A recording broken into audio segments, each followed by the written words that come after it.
Alrighty. We are up, we are moving, we are live, we are transmitting.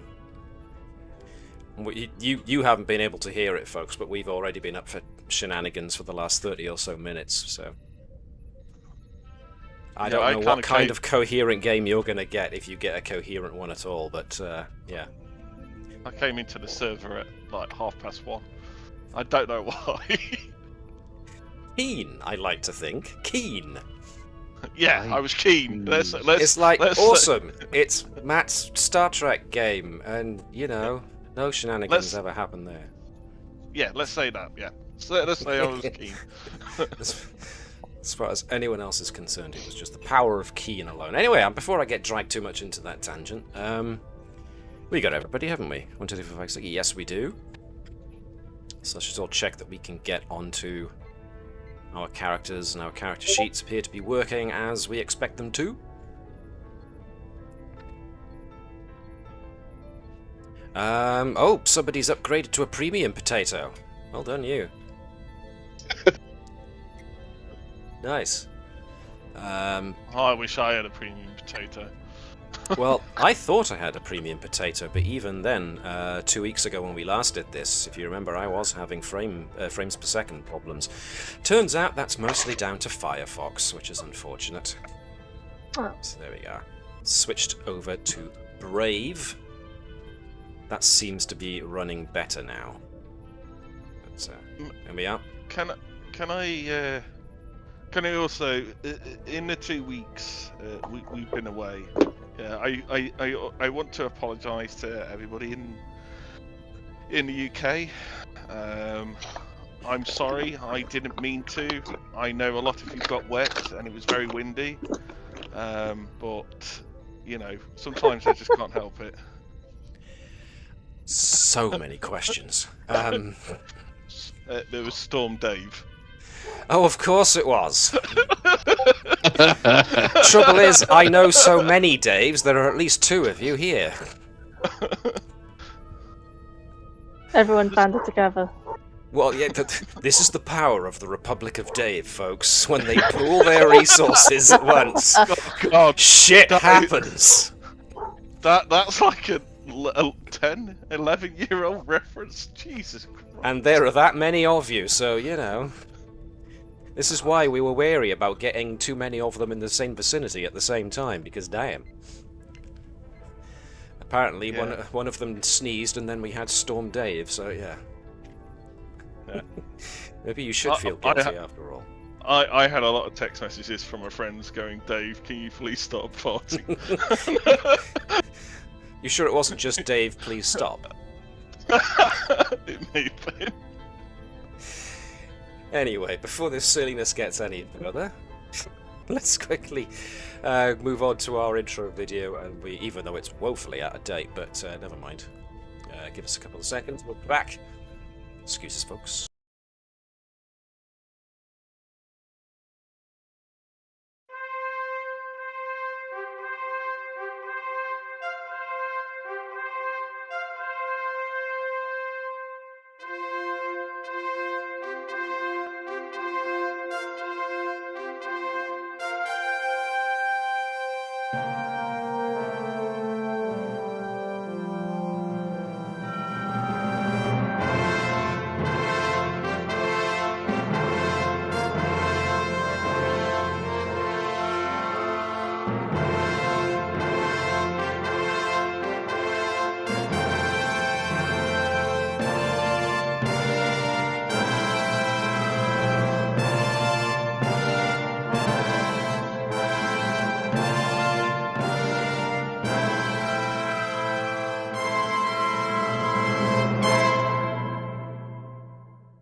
Hello folks, and welcome along to the continuing adventures of the USS Combs. I am MJ, the GM, and I will be your games master for the next couple of hours, and with me are the crew.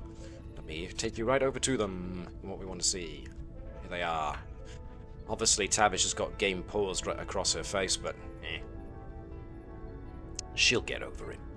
One day. Anyway, here we are, and we're going to do our usual plugging of a certain Christopher's gaming channel. Hello, same as usual for me, really. I've had a couple of days off work, so I've been sort of, powering ahead with the next video. So yeah, coming soon, Dragon Quest HD 2D Trilogy. In the meantime, feel free to check out my channel for some retro review goodness. Thank you. And because he was interviewed by the great chappie at Watersurf, here's Watersurf. Thank you. There we are. Friends, all worth plugging their stuff. So, let's see. Before we get started, the question was, have there been any hurricanes with our names on them? Yes, there has. There's been a Hurricane Chris, a Hurricane Connie, a Storm Dave in the UK, no Storm Mark in the UK, so... There's also, I'm not sure as to what you're looking at, but if you type in Hurricane Chris, you get an American rapper. Well, according to what Dave just put in, Hurricane Chris was a Category 2 hurricane that caused 6 fatalities. So that's what the price you pay for rap music, then, I suppose. When I typed in, has there ever been a storm named Elizabeth? All you get is ones that are in 2038. Interesting. They're all hypothetical. You have such power that they are projecting it into the future. That wasn't Hurricane Chris. That was Tropical Storm Chris in 2024. Made landfall in Mexico, causing 6 fatalities. Oh, Tropical Storm Chris. Pardon me, I didn't finish reading the line. Well, I've got that on my conscious now. Thanks, mate. It's all right, mate. Yeah, there's never been a Hurricane Elizabeth. Just hypothetical ones. Well, now we have to make it an actual one then, don't we? Somehow. Tell you what, if anyone on chat has any good idea as to how we can make this happen, contact the National Weather Service or some such. There has been a Hurricane Liza. Close enough, I suppose. This one's a very polite version of Hurricane Liz. Anyway, let me quickly wheel myself in from that tangent, because it was going always to nowhere. I used to try and keep as loud. I caused a lot of aftermath in Blackpool, by the way. I hope not, because one of my Kung Fu brothers went there to enjoy the roller coaster. So if you've ended up doing harm to my Kung Fu brother, I might need to have words. But there we are. I'm sorry. Okay. Need to hurt Blackpool. Okie dokie. Right then. So this next episode takes place about a week after the previous one. So we got a fair amount to get through, so to bring us up to speed. So what I'm going to do is I'm going to shunt us over to deck 1, because last episode we focused on the Dokabach crew, because they had answered a call and gone into the Telecal's, apparently their prison dimension, but made it out again. But the Dokabach as a ship took a hell of a shellacking, so that's going to... that has been needing some TLC at dry dock for some time. So for the moment, we can safely say that after only a week of repairs, considering the sheer amount of damage that ship suffered, the Dokabach is more than likely out of commission for this mission. So, yeah. We are back with the crew of the Combs in that regard. But needless to say that the Dokabach crew had quite the debriefing to give. And so everyone at Narendra Station has since been briefed on what the Dokabach crew found and what they went through and what they discovered about the Tilikal and their little prison dimension. So what we can now formulate is that certain potentially catastrophic events that have been happening throughout space for some time now, actually, not just since you guys started exploring the Shackleton Expanse. Certain things like planets getting sucked into wormholes and then spewed out in somewhere else randomly, and other such massive catastrophes might very well have been the result of the Tilical trying to get out of their prison dimension, and such massive power was having detrimental effects on space-time. So, But now that you know who and what might be causing it, who knows going forward if you can make any use out of it. It's also theorized now that the Tilical mentioned to the Dokabach crew that they've attempted to make telepathic contact with humanoid species before in order to try and get the word out that they are in fact trapped. Isn't always well received by standard humanoid brains and is often interpreted wrongly as mental illness. So that kind of explains the situation with Admiral Barna Stoker, if you remember her from way back, who was acting erratically and obsessively. So individuals such as herself and others similarly afflicted, who Starfleet intelligence were trying to keep contained last you guys remember, they might all have been afflicted by attempts of the Tilical to contact this side of space. So, Nevertheless, oh, Shutty the Shuttle's having a... I'm sorry, is somebody's ADHD kicking in?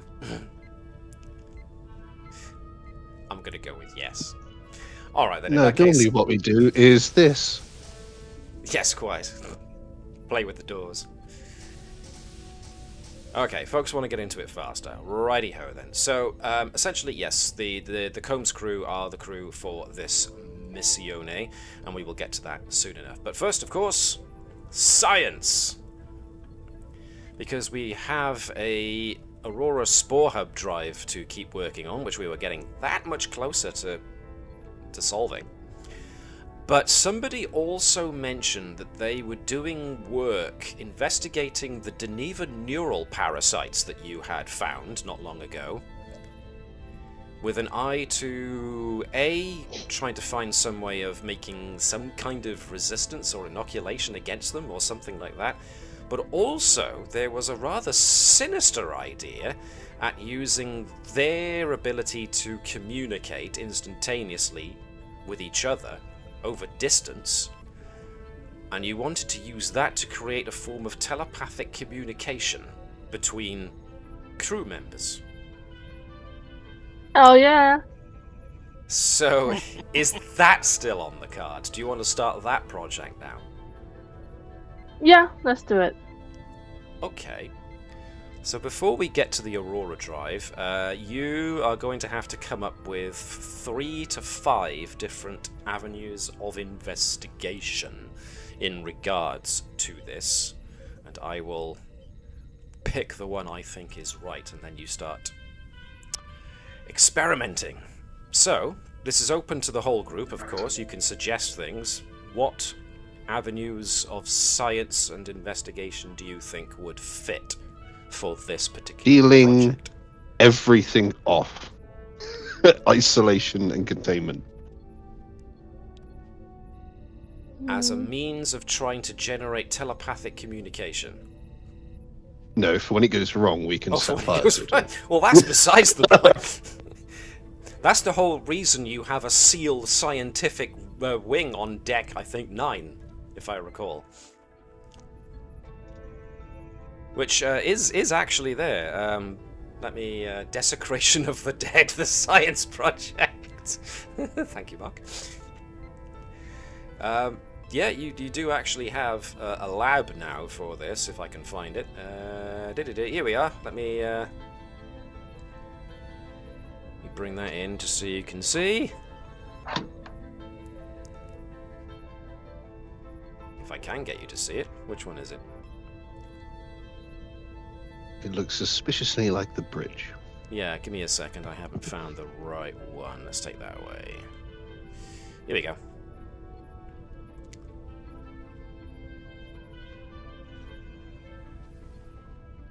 So this is your neural parasite containment and research laboratory. Lots of sealed containers and... The eternal void, I approve. We just chuck all this experiment into the blackness. Dang it. And forget all about it. Every time. Flask isn't a fan, obviously. Where are the flame turrets? They're built into the walls.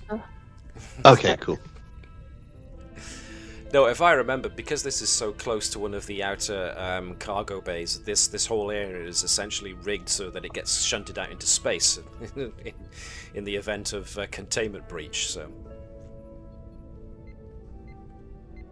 So, does it meet with your approval, Chief of Science? I suppose it'll do for now. Yeah, that's great. What the hell did you expect? God, I didn't meet expectations, Scotty. What were you expecting? A lot more. Go on. What's it called? Bulkheads in between. So well, if anything does go wrong. We can't see the actual walls here, so let's just assume that they are triple thick or some such. Oh, nice. I think that would be necessary. Yes, indeed. Containment suits are a must-have when you enter this area. Can we also have that like very sensual blue zone with the Vaseline that we put on ourselves? For no other reason than, chamber. you know, just so we can have crew members gelling each other up. Okay. Yes. Something later series, something that's missing from later versions of Trek. I say later versions. Technically, it came later than others, but yeah, they missed a trick there. It makes crew get closer together, I find, when they have to gel each other up. Team building. Or something. Before, again, we jump too far down that particular rabbit hole, let's assume that there's every possible containment procedure imaginable in place down there now. Okay, so,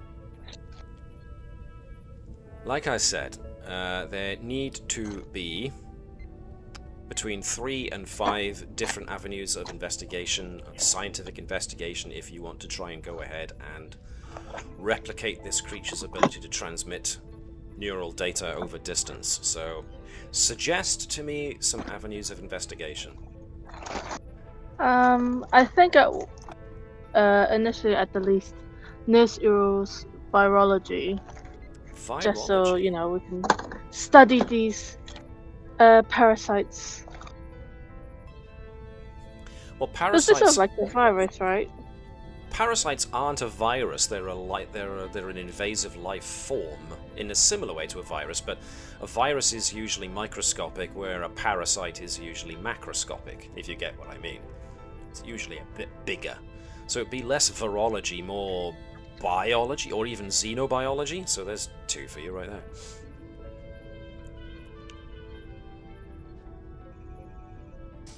Okay. So which would you rather? Because, you know, I'm still up for virology, but they don't count as a virus, technically. I thought they were just a one-cell thing. They are. It's weird. And that's one of the main question marks about these creatures, besides the fact that they are ridiculously dangerous, is that they seem to be almost like a single neural cell, and yet they are huge. And they can do things that a single neural cell usually can't. Such as, you know, fly and invade other life forms. So, okay. This is the mystery of the Deneva neural parasite, essentially. I guess then xenobiology works better. Cool. I was also going to suggest neuroscience if we were trying to do the telepathic stuff. Sounds like an idea. Anyone? Well, you don't need to necessarily have the focus to investigate. It's just that having that focus helps because you then get the focus. So neural science does sound like a good one, because you are trying to do something to people's brains to emulate what this creature can do. So I think that's a smart avenue of investigation. So that's 2 so far. Since this is a completely kind of new sort of new kind of research, does this count as experimentation? Whoa. Experimental science? Yeah, I am trying to I am trying to bias it towards talents and focuses at the least. Yes. Okay. Well, that's 3 we've got then. Xenobiology, neuroscience, and experimental science, which, you know, it is going to be a hell of a lot of.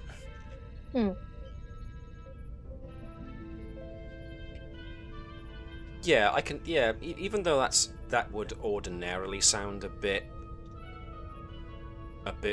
wonky, because you don't know much about these creatures, and they don't work like something they appear to be should do. I mean, xenobiology is all well and good, but that's the study of known alien biologies. And neuroscience is the study of known neural science. So having experimental science in this is not a bad idea, because you're going to have to start thinking of different ways of, well, in regards to both biology and science. But hang on, biology is science, Matt. Overall, you know, if you get what I mean. Experimental science could work because you might need to develop new technologies and new tools in order to investigate this creature further. So, yeah, okay. That's 3, so anything you come up with now is extra frosting on the cake. Telepathy? Like, research how we can harness that scientifically. Yeah. Telepathy, good idea. Let's see. 4. So that's 4, so that's good. We can start with 4, but if you can think of a 5th. If anybody can think of a 5th.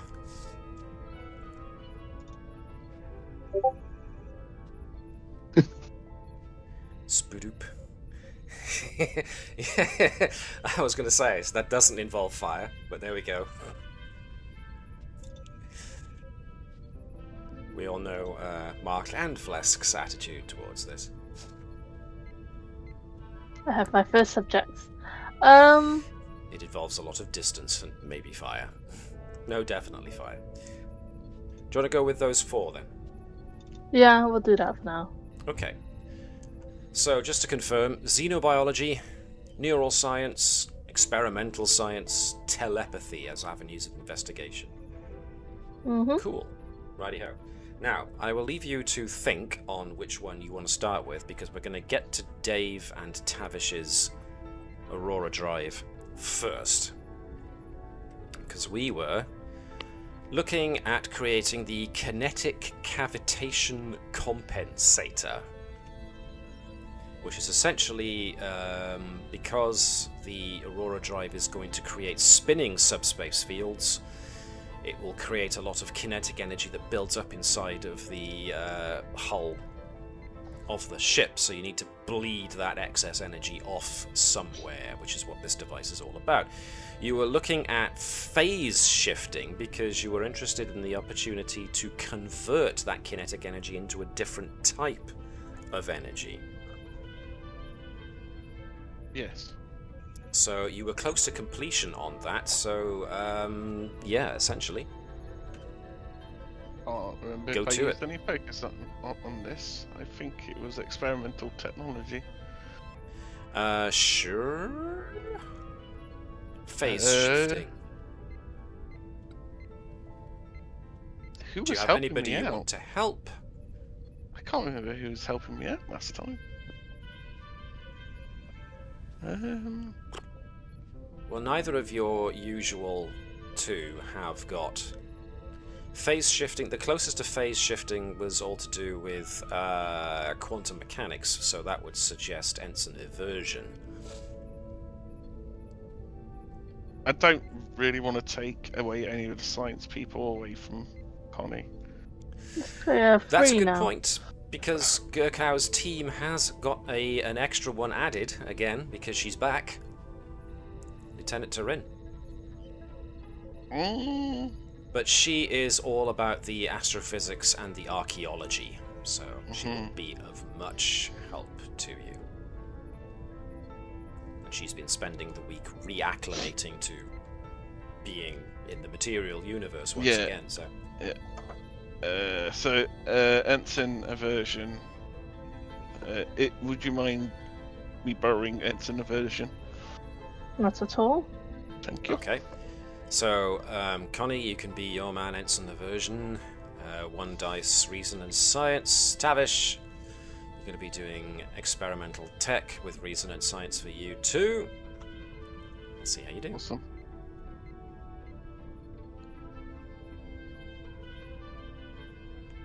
So, we don't any focus for Aversion? Oh yeah, sure. Quantum mechanics. Here we are, 2 successes. Overall, nice. So you complete that line of investigation. Phase shifting was a good idea, but overall there's still something missing from it. Okay.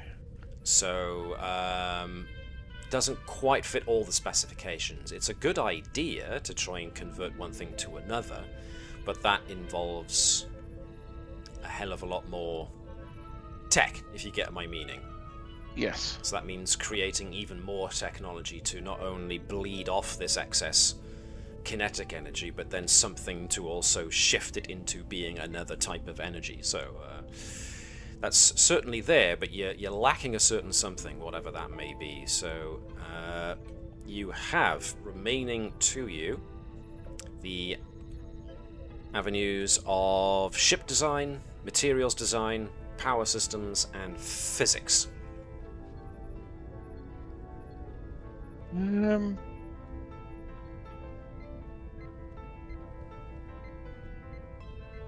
Ship design. Ship design. Okay. We will start looking into that next time then. Okay. Nice. Well then. Connie, have you chosen an avenue of investigation for your suspicious science project? It's not suspicious. It's... Well, no, it's science. Yes. I mean, yes. Somehow you get transported. Somehow during this, I wouldn't be surprised if you end up getting transported back in time and also across space to the Delta Quadrant, and this is actually how the Borg come to be. It's fine. A combination of Tavish and Gurkow, and their experiments both collide. Could be. Picard turns around and goes, "It was you all along!" Whoopsie. You're getting the evil genius laugh down a little too easily here, Connie, I have to say. So, you know. Wow. Scaring me a little bit here. Look, isn't the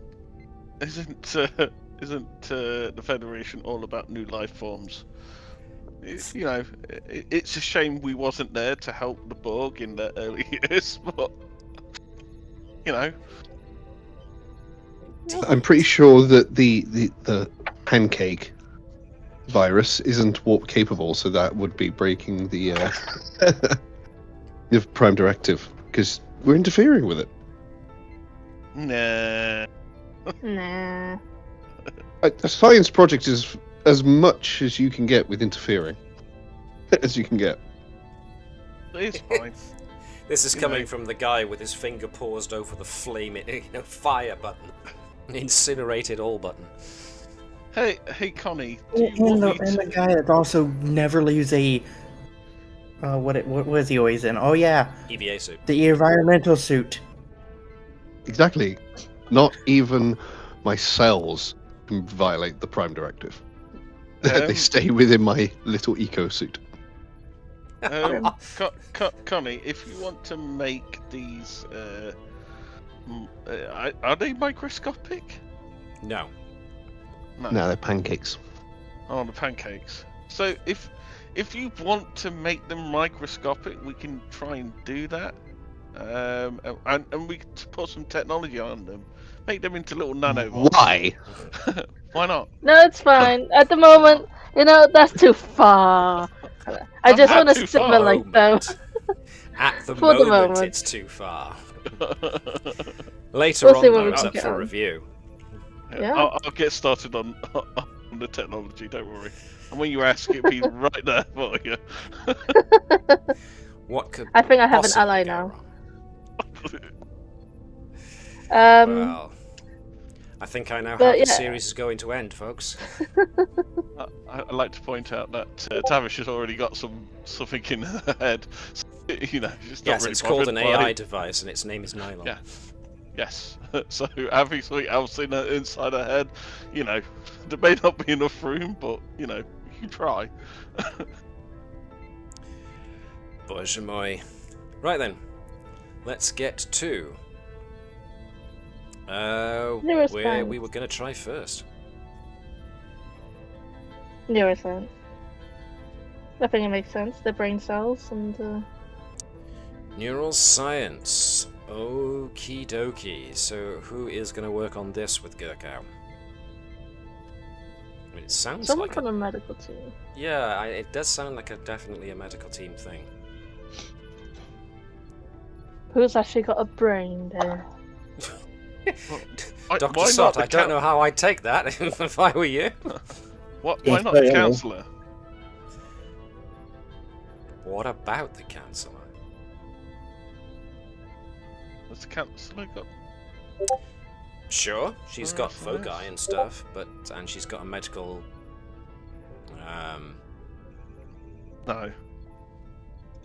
Oh no, she can't help you out. But she is a counsellor, so she's like more a psychologist than anything else.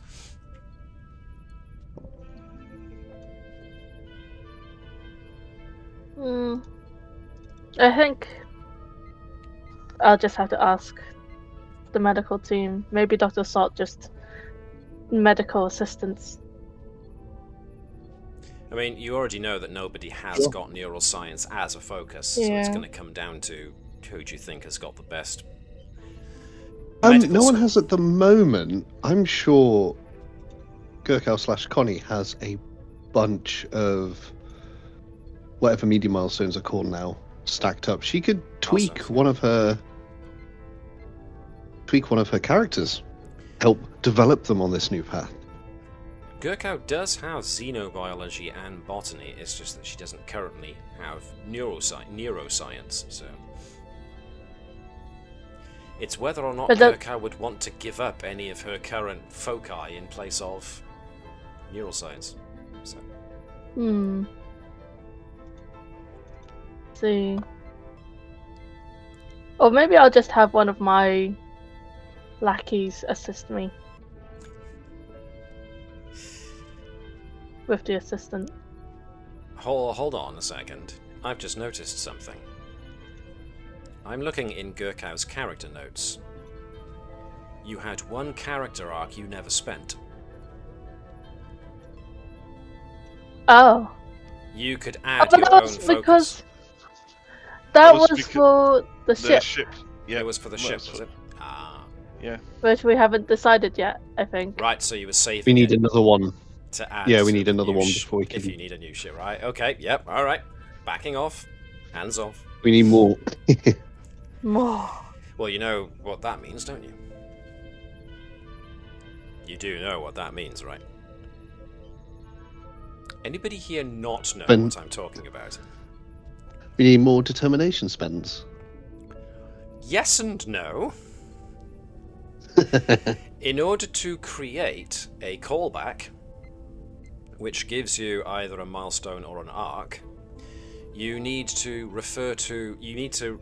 show that your character is acting according to a value, and also because that value made them act in a certain way in a previous episode, and an episode before that, if you want the full arc. So I'm acting this way because in episode X, I acted this way with this value, and I acted that way in that episode because previously to that, in another episode, I acted this way. So, if you want more of those, you need to create more callbacks.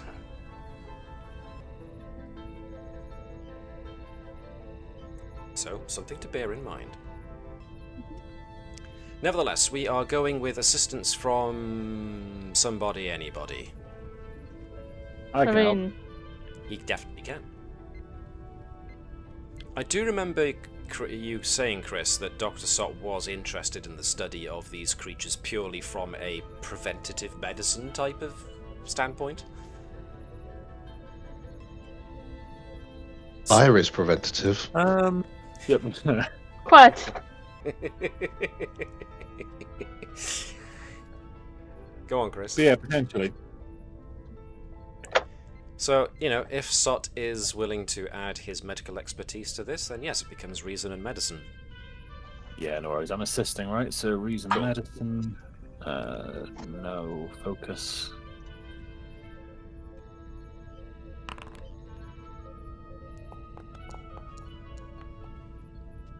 Something happened there. One success. Alright, Connie, off you go. Okay. You got focus, perchance. Not for this, no. This is a life form that you barely know anything about. There's no probabilities to go with. Well, there are probabilities to go with this, and they're quite small.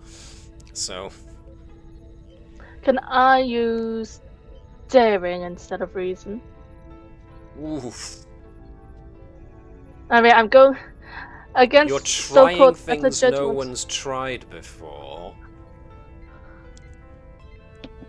Alright, but this should worry Dr. Sott in more than one way. In that he's now going to be seeing Gurkau trying things with example humanoid neural cells grown in a vat, and seeing if she can get these to operate in the same way as a Deneva neural parasite, but not exactly. If you're doing daring, then you're not exactly adhering to every single safety protocol. That's fine.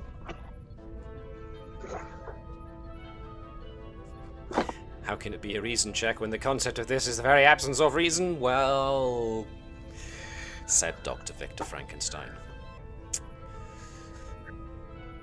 Just saying. Alright, 3 successes overall. So, all I'm saying is, if the rest of the crew are woken up by this fact that the lights dim slightly in the ship, and from all the way down in Deck 9 you hear, "It's alive!" then, yeah. So, moving on. Okay, so we've made progress. It was initial progress, just running the numbers at the moment. Maybe getting a bit of side-eye from Dr. Sott, who's going, "Are you sure you want to do it that way?" Oh, okay, never mind.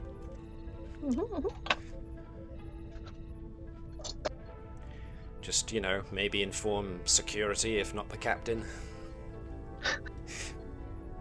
You'll never guess what Gurkau's up to down there. Okay. Innovation. Well, you know, what's innovation without a little risk of infection by Deneva neural parasites? Why did I agree to that? Yes, indeed. Alright, moving on. Let's see what we've got here. Okay. We are going to move back to Narendra Station for a few moments as we jump off ship and go to the bar, Zargo's place. Who wants to be in the bar at Zargo's place? Now, I am assuming that Gurkau is there because when she's not doing questionable science, she is fleecing folks out of their money on the Darbo table. You know well. So, is anybody else going to be at the bar at this point? Bonnet! Well, yes, because... Well, Bonnet's been bored as all hell, I imagine, because the Dokabach has been dry docked whilst it's undergoing repairs. So that's a good point. I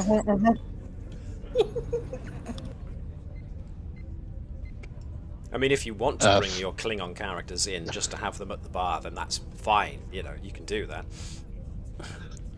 Blesk will be dealing with family issues, so Trigok can be here instead. Okay. You know where to get a hold of your characters to bring them onto the scene if you want to? Does anybody not know how to bring your characters onto a scene? Remember, I will take... There we go. I will take silence for assent, so... Moving on. Is Dr. Sott at the bar? Probably Yeah, go on. drink getting over what he just witnessed in the science lab. Hang on, does that work? Wait there. Does what work? Yeah, Bonnie just crashed her ship into the into the bar. Sorry, I can't remove it. How do I remove it? I will. Thank you. I have the power of God. You know what? Actually, just bring up a good point. I forgot that she blew up her previous ship, so she might actually be trying to commandeer a new one. She's more than likely been spending her time trying to build, you know, another shuttle to her specifications, yes. She did sacrifice the last one. So we've got Tragok, we've got Bonnet. Combs-wise, who is here? Who wants to be here? I will say this much. During the last couple of days, the Combs and every ship attached to Narendra Station has been undergoing a series of modifications, mostly to the sensors and the computer systems. Mostly because there is a lot of EM and gravitic interference in the Shackleton Expanse, and so the boffins in the engineering department have been trying to come up with ways to combat that interference and such. So the ships that are serving here at Narendra Station are being outfitted with these new upgrades to sensors and computers in order to try and overcome the interference that can be found in the Shackleton Expanse. As such, the engineering teams have been working around the clock almost, trying to get these things in and working. It hasn't exactly been smooth sailing, especially because these upgrades have to also interact with Klingon software.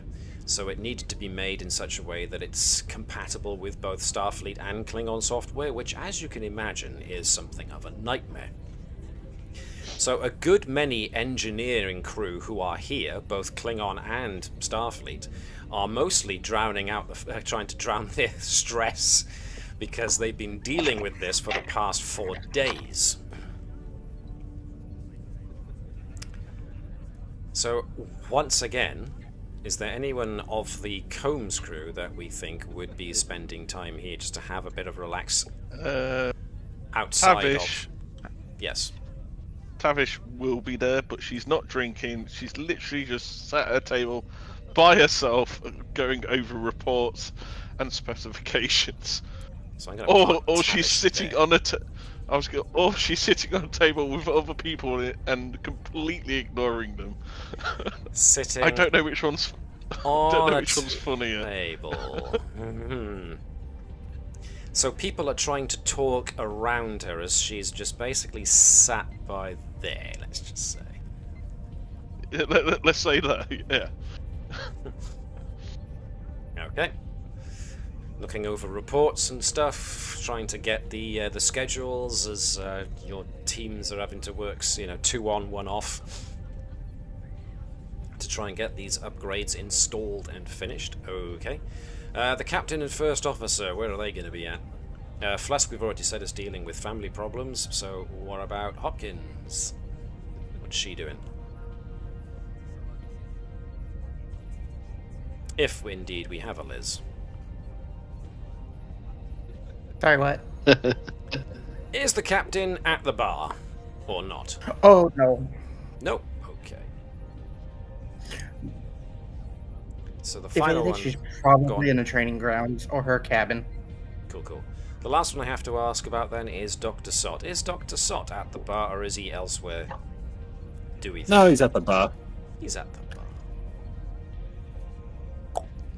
Where do you want him to be sat? There's fine, I think. There's fine. Talking to Commander Tregok. Probably talking about tennis. They're arranging a rematch. Gregok has had an enormously victorious session, and he's relaying all the stories about him just blowing up Romulans. Romulan ships. I was about to say Cardassian ships, Romulan ships.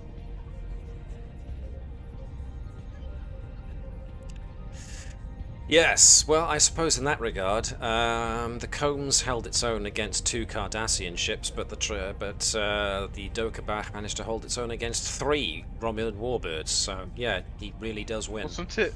Wasn't it 4? Well, yes and no. Oh yeah. Oh yeah. Now I remember. Yeah. Because The other one of helped them was us. actually on your side, as it turns out.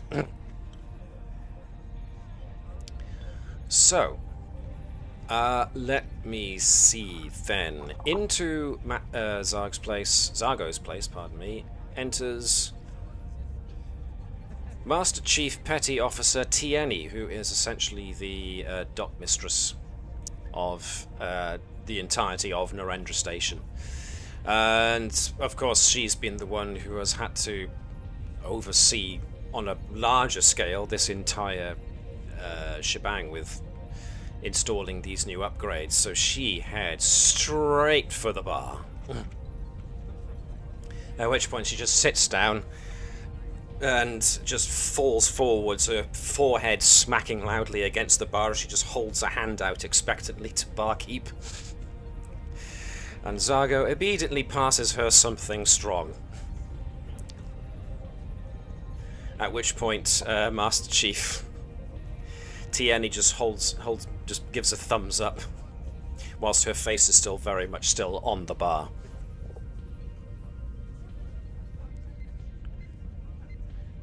And all Bonnet hears from the bar is, "When's it gonna end?" Never. She kind of turns her head to one side so that she can regard. She can actually look at Bonnet, and she's got bloodshot eyes and bags underneath them. So, and her hair isn't exactly what we call kempt. And she just stone cold regards Bonnet and goes, "Please don't say that. There has to be an end to this."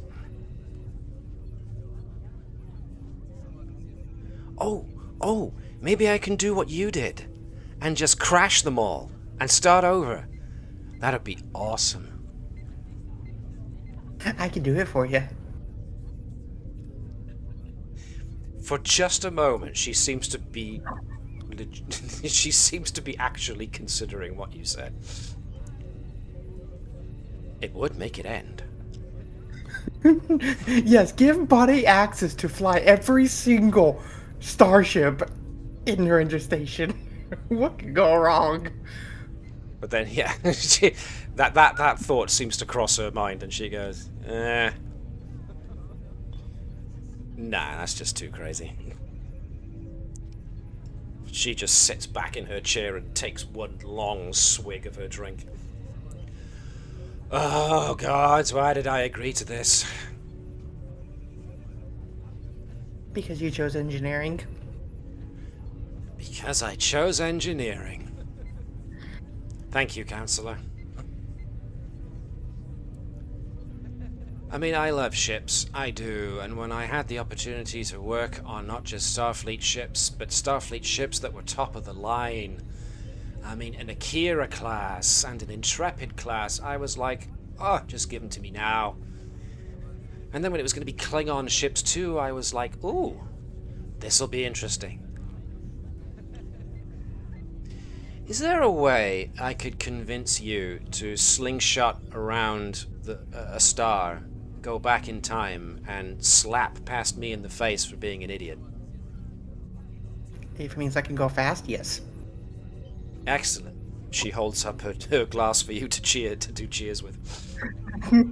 She clink her blood wine with her. Oh god, I didn't realize you drank that stuff. Kinda got a taste for it. It's what happens when you're on a Klingon ship for too long. Indeed.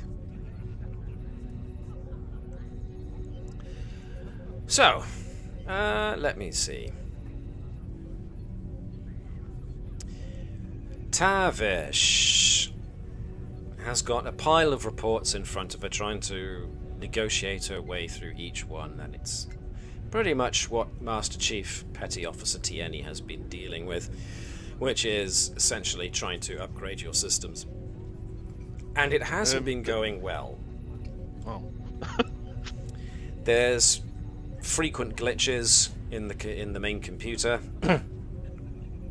Some things report erroneous results. So all in all, the computer system and these upgrades to the sensors are creating a bit of trouble. I will say there's definitely a USB device hooked up to multiple reports at the moment. So the kind of thing that Tavish is getting at the moment through all of this data feed is that there are no ships at the moment that are currently docked with Narendra Station that haven't been having these problems. You guys on the Combs have at least benefited from the fact that it is top of the line.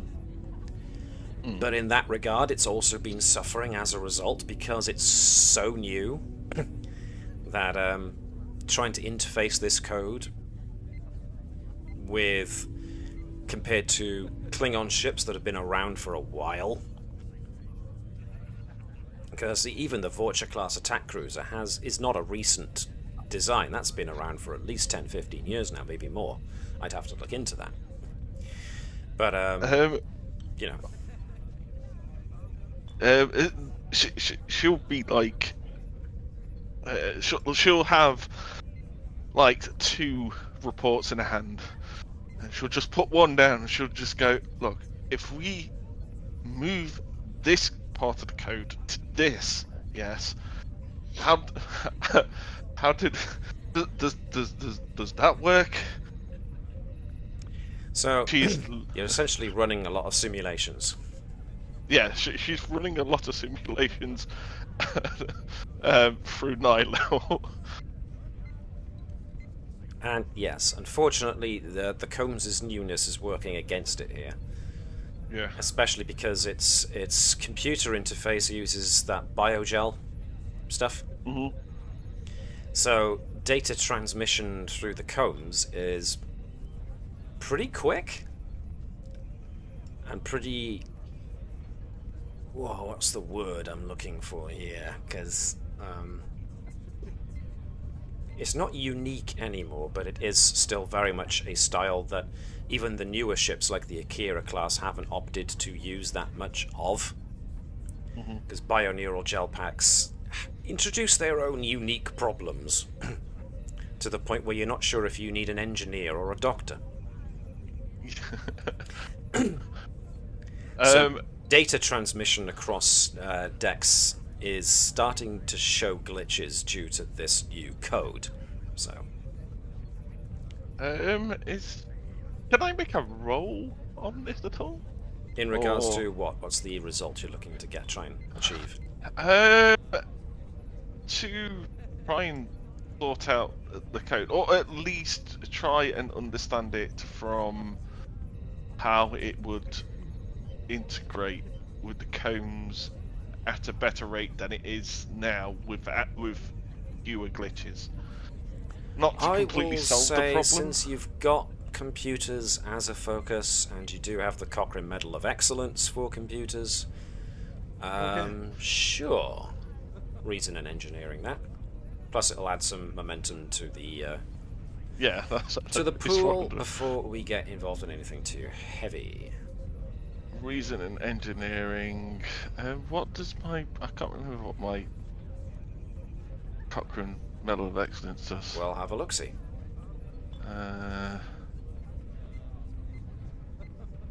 It's a once per mission thing, and it involves spending determination. Oh no, I'm not doing that. Well, it's spend determination or use, because you could gain it. You could use it and then instantly make it harder for yourself. What? Yep, it says I get 2 benefits. Your character may select 2 benefits of spending a point of determination instead of 1. Do I make this far? You know what? I'm gonna make this harder for myself. Well, Is it? Or do you just want me to roll and get some thingy in it? just roll. No, dude, Yeah. do okay. the silly thing. No. I'm gonna just Because roll. it would be a bit headache-inducing, because you're trying to make it difficult for yourself, but you're also trying to spend that extra point of determination that you just came up with. So it's like, ugh. It's a bit weird and wonky. So I would rather you just roll, please, Yes, of course. just to get a feel of how well Tavish is doing at trying to figure out the way around this. Okay. Using computers as a focus. Sure. 2 successes. Okay, cool. Because that is the main issue here, is getting your computer to work with the new upgrades. Yeah. And since you do have the problem of having a top-of-the-line ship, not everyone is entirely sure how best to approach this. Because, like Petty Officer Tierney has said, this is a thing that has had to be across all ships, so it has to be compatible. It has to be a solution that's compatible with all ships. And you have a very, very new, very, very different ship. So even the novel approach has to have a novel approach, just because you guys have the new ship. And this is why Dr. Sott has been having a lot more engineers visit sickbay recently, because they're also stressed out. I will say that after even a little bit of this, one of the data pads gets flung into the pipes right next to her. Out of frustration. Ding, ding, dang. Which makes everybody stop for a moment, and then they see who it was, and they just quietly get back to their drinks and their foods and their conversation.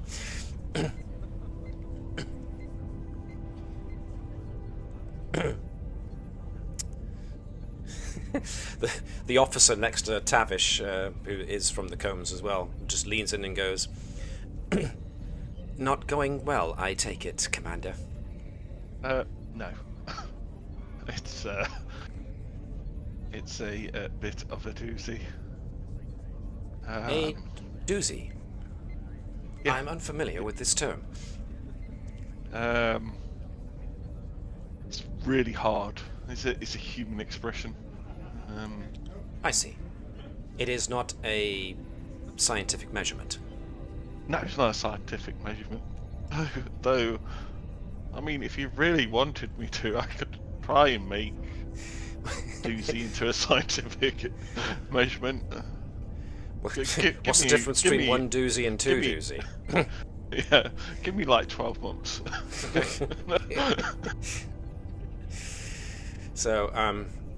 So yes, as well as working on their own personal projects, everyone has been dealing with this new upgrade as well. So this is what's been going on in general during the week since the Dokabach got back. So, back to Deck 1.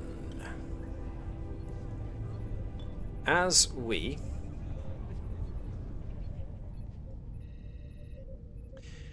get something that the captain has to read out.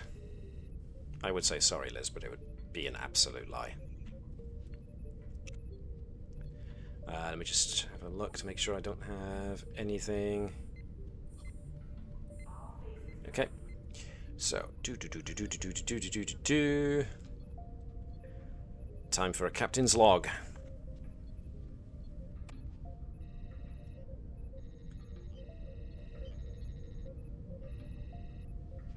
Hey, time to read. Yes, indeed. Captain's log, stardate 50687.5. We have resupplied the ship and spent a week tweaking our sensor suite for more efficient and effective use while exploring the Shackleton Expanse. Starfleet Command wasted little time in giving us the means to test those refined systems. We have been tasked with shepherding a supply convoy to Array 3-5, one of the Joint Federation Klingon research posts deep within the Expanse. And so, the Combs crew are recalled back to the ship, and you may be glad to know that there is a second ship accompanying you on this expedition to not only resupply Array 3-5, but also to test out the new sensor additions, and that is the MupwI. So Captain Akul and his crew are going to be accompanying you, or accompanying your ship in theirs, to test both Federation and Klingon upgrades. So, let me just check this a moment before I switch us to this view.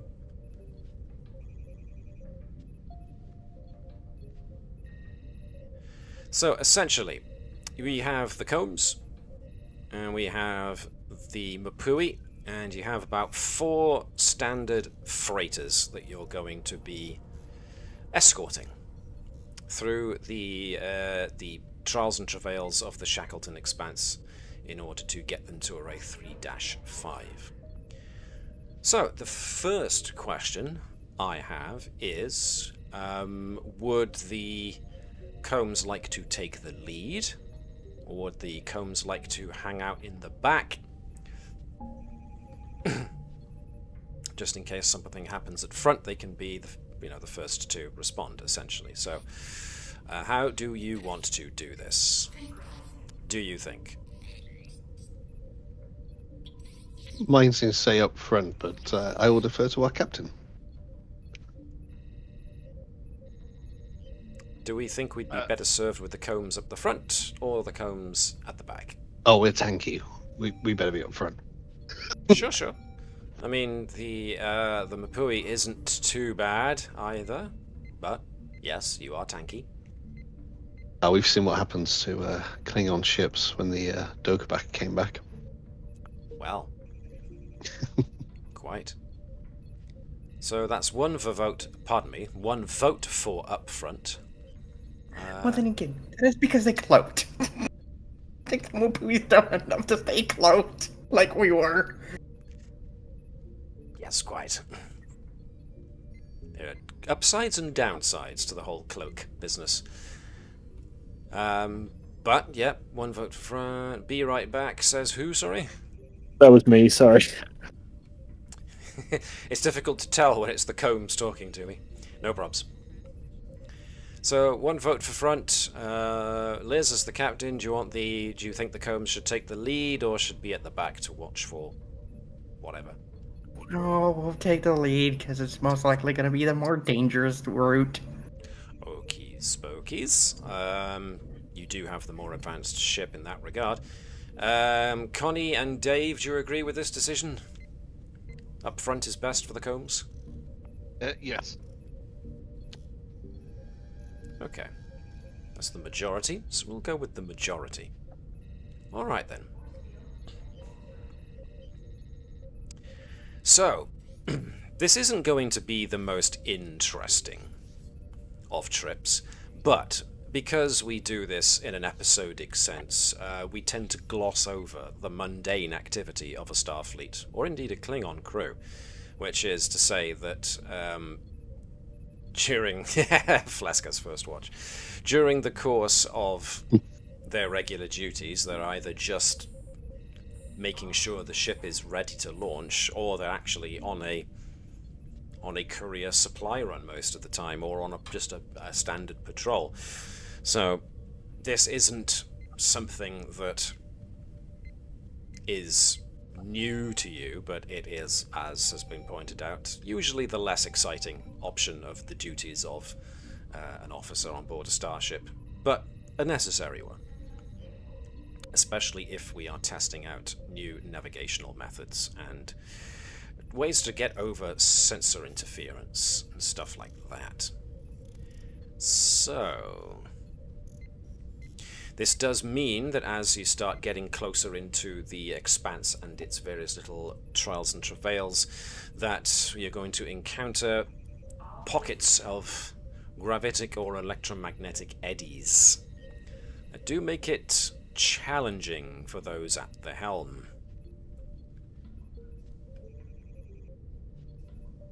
So, back to deck 1. Cruising along as you have been for the last couple of hours. I will have... the captain has essentially excused herself because there's nothing much going on.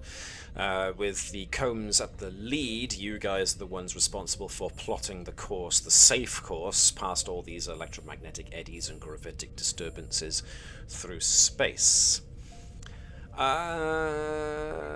Gurkow, that is when your sensors alert you to the presence of some kind of gravitational eddy up front, in front of the ship. It just appeared out of nowhere.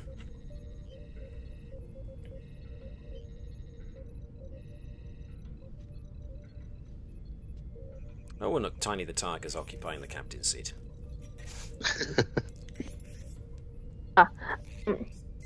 I am going to alert the crew, and if the Klingon ship and any of us are in cloak, I will tell them about it. The MupwI is not under cloak. Okay. Because, gravitational eddies and electromagnetic disturbances and whatnot usually would be better if they had their shields up. They're not like the Dokabach. They're not like the Dokabach. They don't court danger. Or maybe they do, but they're being a bit more clever about it than the others were. Yeah. Not that I'm Gravitational eddies, ahoy! Right, so that means your helm officer tries to adjust accordingly. But when you look again, the gravitational eddy is not there. Huh. Oh, that's just great. Can I do a diagnostic on the... The log shows that it detected a gravitational eddy and then shows that it didn't.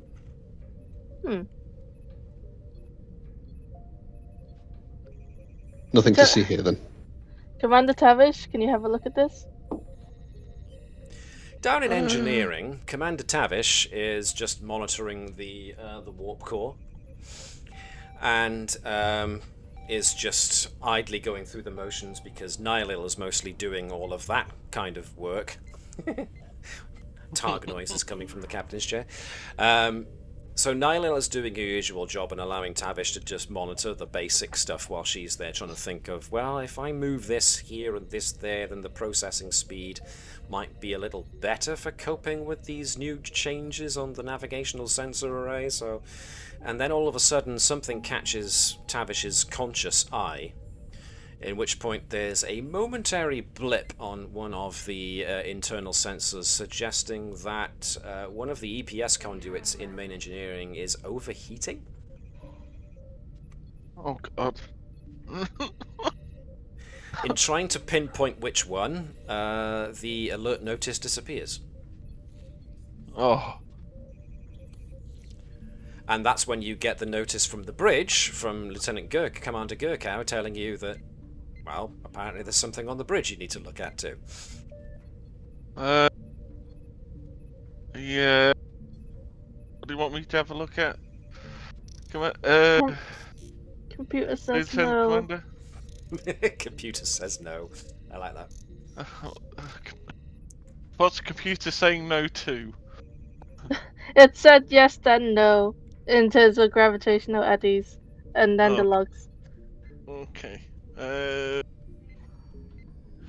can you try and do it again, please? This is Tavish as you've never... Well, as you rarely hear her. This is overworked Tavish who's desperately trying to concentrate. Who's very, very tired. So as such, yes, Gurko can try and do it again, and there's no evidence of a gravitic eddy. Can I see if that overheating, what was it? The overheating conduit? Conduit happened again. Well, there's an easy way to check. Just open the wall panel and test the temperature. She walks over. What happened? She's undoing the So the nearest panel. engineer closest to that panel goes, don't know, sir. Nothing happened, as far as I know. Oh, I'm talking to Lieutenant Commander. So you're opening this panel whilst talking to Gurkow. Yeah. So you're trying to do two things at once. Right, gotcha. Okay. Yeah. What did that do, Lieutenant Commander Gurkow? Gurkow's sensor panel reveals that there's definitely no gravitational eddy in front of or at risk of collision with the Combs. But you're definitely sure there is one? Well, I'm just saying that there was a malfunction or some such, where they said they it did have one, but now there isn't. Okay. So, is there an issue with the computers? You just say this, and is there an issue with the computer? Mm-hmm. Well, you don't know. You haven't properly looked. I don't know. Give me 2 seconds. She undoes the panel quickly and has a look. This is for the overloading conduit, yes? Yeah. So, yeah, you get the wall panel off, and you can see the conduit in front of you. You even maybe lick your finger and just to test to see if it sizzles when you touch the conduit. No, it appears to be operating normally. Well, within safety parameters, as they say. Oh, fantastic. Anderson, report this panel on, please. So Tavish just hands the panel she just took off to the nearest engineering ensign, at which point the engineering engineer goes, oh, okay, sir, I can do that, no problem. Thank you, you've been so much help. At which point said engineering ensign goes off to one of the other engineering crew and goes, you think she's okay? Looks back at Tavish. Okay, all right. I'm at my desk. I say desk. It's just at the nearest wall panel. Yes. Yeah, I'm at something. I will look into the main computer now. Lieutenant Commander Gurko. So, Tavish is on her way to take a look at the main computer, just maybe from a different panel on in engineering, just to get an uplink to see if there is anything wrong. And that's when, if I can get this to work, there we are. Red alert sounds, because we are now going to jump back to the bridge. And as the Combs is cruising along, Gurko registers that there was a sudden flash and an explosion, and the MupwI has suddenly dropped out of warp. Looks like they hit something. What would you like to do? Hail them, see if they need assistance. Okay, cool. So, Ravalon, your communications officer opens a communication line with Captain Akul. Okay. Akul here.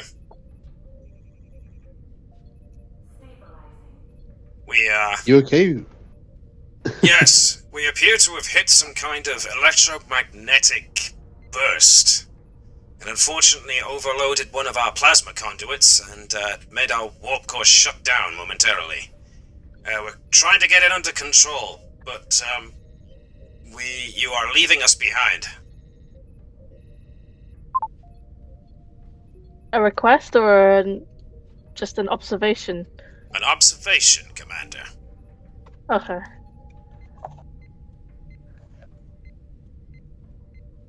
We might need a moment or two to get ourselves underway. If you believe that you can continue on without us, then feel free to go on if you believe you must.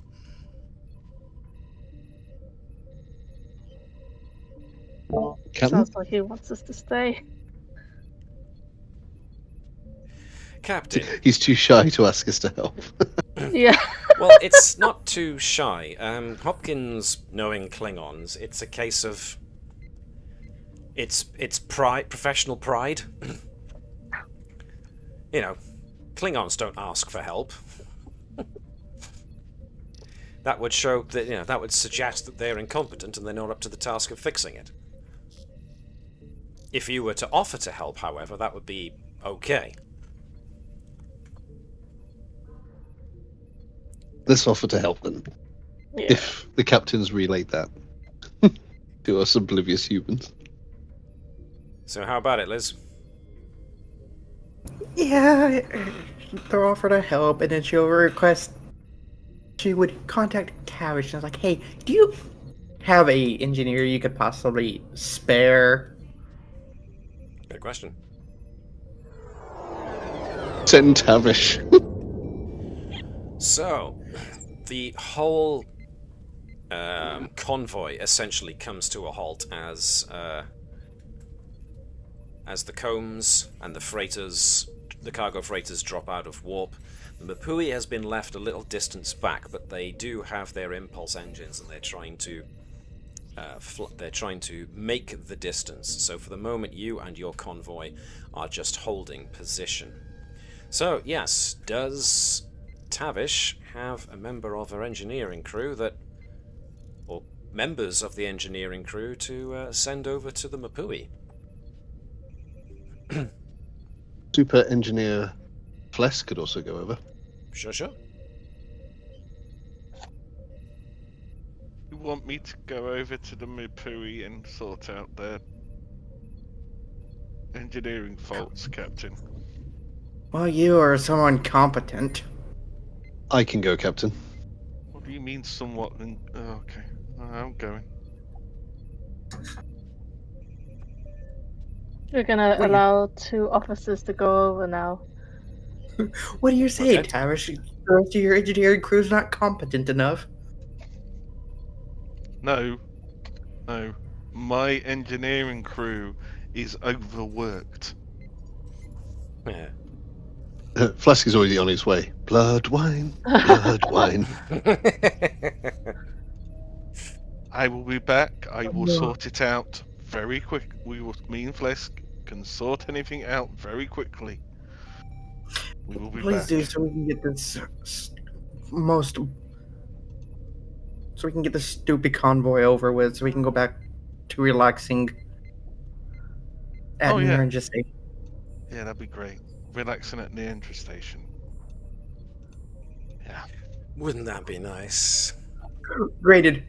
Hopkins' relaxation is literally reports after reports after reports in her office, in her room. And that's when the lights flicker on the Combs. And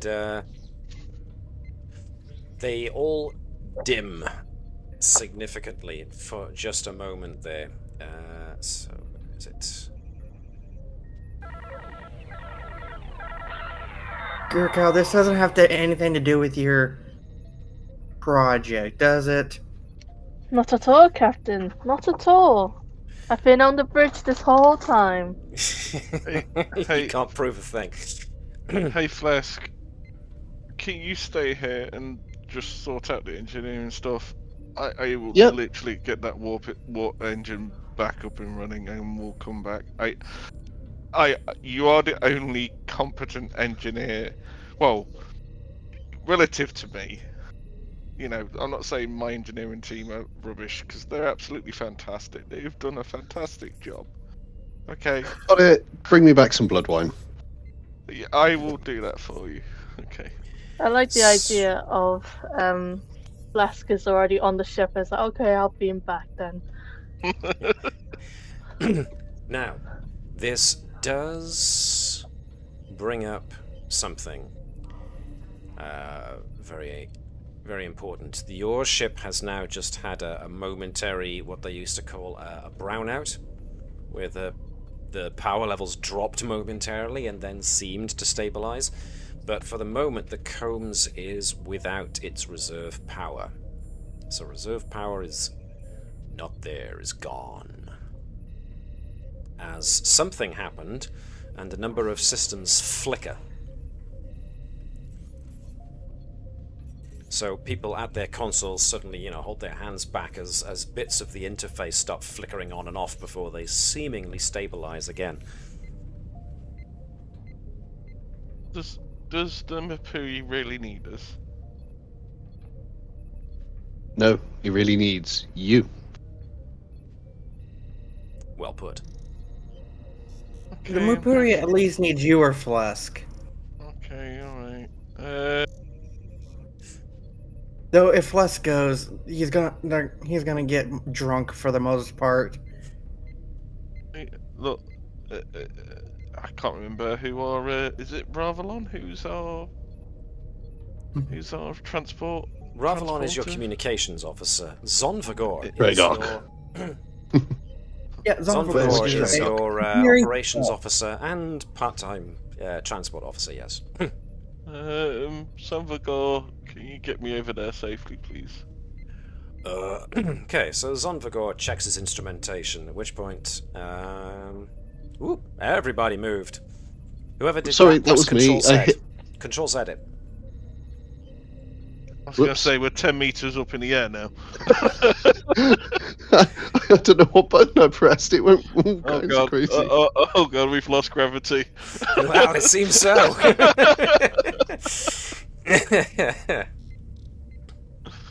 Everything's going a lot wackier than I expected it to. Let's just turn around and go back to the station. Honestly, it's a write-off. Yeah.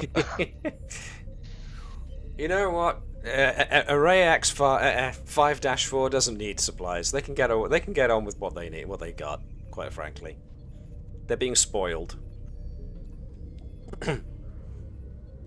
Okay. All right then. So, Lieutenant Zonvagor is looking at his instrumentation panel and is like, Captain, I'm not entirely certain transport would be a good idea.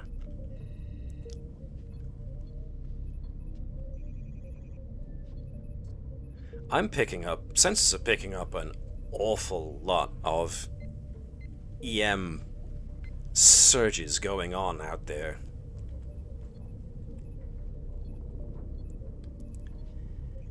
To be honest, sir, I think it might be responsible for what happened to the MupwI. They might have actually struck one of these EM clouds.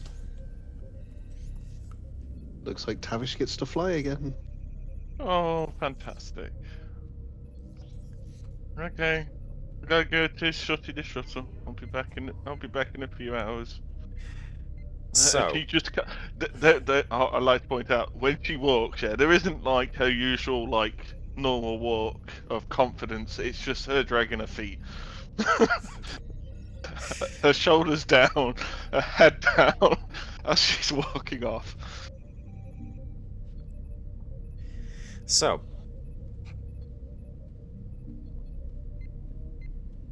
the convoy has come to a stop. The MupwI very well may have collided with one kind of EM surge in the area. One may have just grazed your ship moments ago, hence the power surge, or the power drop. So it looks indeed like a shuttlecraft ride might be what's needed. So, it's just Tavish going on Shutty the Shuttle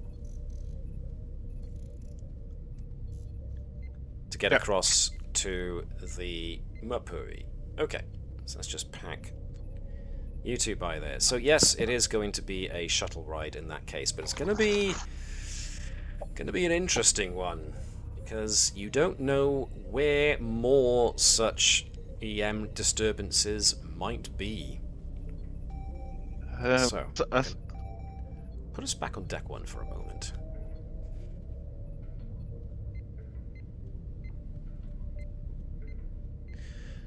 So there might very well be randomly moving pockets of energy going around space, this particular area of the Shackleton Expanse. So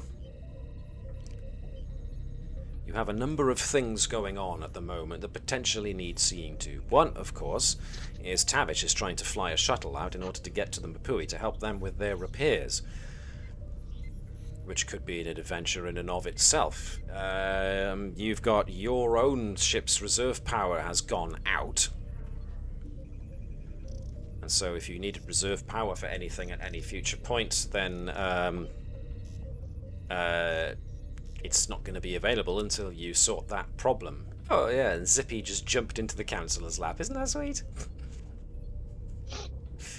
At least somebody finds the councillor Hasn't Zonvagor or Ravalon got something to do with reserve power? Zonvagor is your operations manager, so he has operations manager as his role benefit.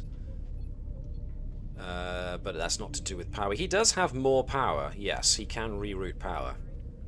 But he can spend 2 momentum to do it, and you've only got 1. Okay. Great. So, jobs that need doing. So, being able to actually pick up where these EM eddies are would be a really good thing, because, you know, Tavish is about to try and fly through an area of space that she might accidentally knock into one if she doesn't have some help in showing where they are. Your ship probably needs to have its reserve power brought back online.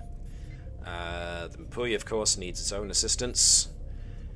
That's also to say that the convoy cargo freighters that you have got on your convoy are going to need some means of help as well.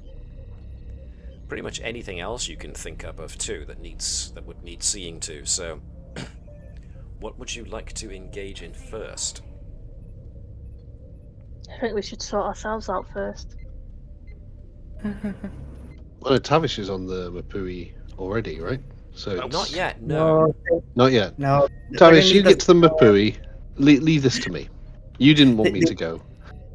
You go. They're going to MupwI. need a science crew to find Yetis to guide her away from them. Yeah. While you and Zonfagor fix the reserve power. Okay, so who is doing which job first? Captain. Scene. I was going to say. Oh, I won't say anything. No, Captain. Let the captain speak. Okay. You know, we kind of need Tavish to get there in one piece. Her piloting skills are not the greatest. So, figure out where the eddies are, huh? Ensign Ravalon is, you are aware that comms are open, Captain. It's fine. I get it. Comes Tavish's voice over the intercom. Look, they are very good at engineering. Okay? They have their specialties. Flying is just not one of them. So once But they're again, a good what do you want to do engineer. first?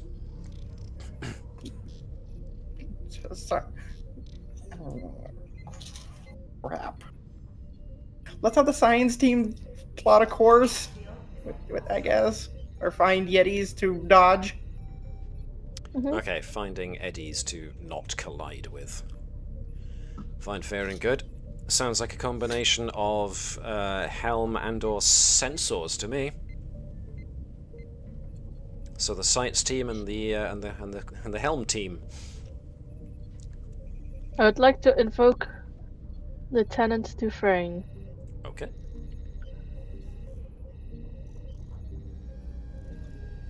Combs activating Dufresne. Alrighty. I mean, if we're also doing navigation on dodging Yetis like they're icebergs in the mid-Atlantic. Liang Jing does have navigation as a focus. She does. So would you like to activate Lian Zhang as well? Yeah, what's the worst that could happen? Cool. Okay, so you've activated 2 of your support crew. So, Dufresne and Zhang. Okay, so, who have we got? Do you think Dufresne should take the lead, or do you think Zhang should take the lead? Is more priority to science and sensors, or is more priority to steering? I think science to actually find the Yetis first. Okay. Hmm. All right, then. That's what I'm Who hoping. hasn't rolled today, then? That would be a Chris. No, Chris has rolled. I've rolled once, I think, You yeah. have. Liz, you haven't rolled yet, have you? Might be a while before Chris rolls again. Unless something I- goes really wrong. Yeah, I don't mind doing a roll. Cool. Can we have Liz, then, if you could be Lian Zhang, and Chris, if you could be Beatrice Dufresne. We are looking for, let me see, for Dufresne we are looking for control and science with a focus on sensors. For Zhang, we're probably looking for control and con with a focus on helm navigation and the... Oh, blimey. Well, check out Dufresne. She's already on the case and winning. So now we just need Zhang. And I'm guessing based on the French roll, Zhang's leading this. Indeedy. But she's also got a lot to live up to with Dufresne's role, so... oh, one of her own. There we are. 4 in total. My god, do you guys do it, and then some. In which case... doik, doik, doik. Doik, doik, doik. No, pardon me. Pardon me. Pardon me. I gave you too much there. What was it before? It was 1. So that was 1, 2, 3. Okay. You got 1 over what you needed, which was 3 successes. You got 4 in all. Nice. 1 back to the momentum pool. Cool.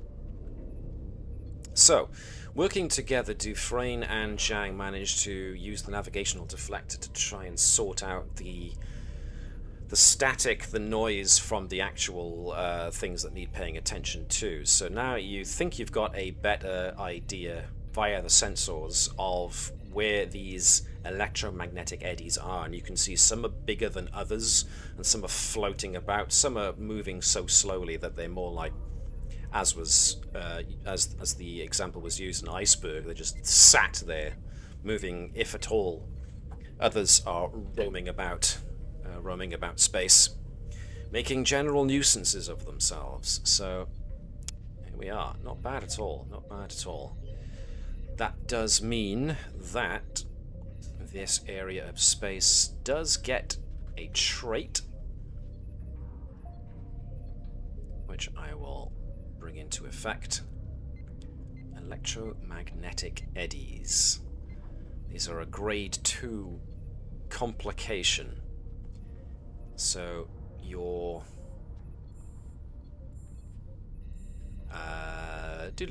certain tasks in this area will have their difficulty increased by 2 as a result of these electromagnetic eddies. But that's one problem sorted, which is the managing to create a map, or at least a live view of these eddies as they are moving about. Groovy.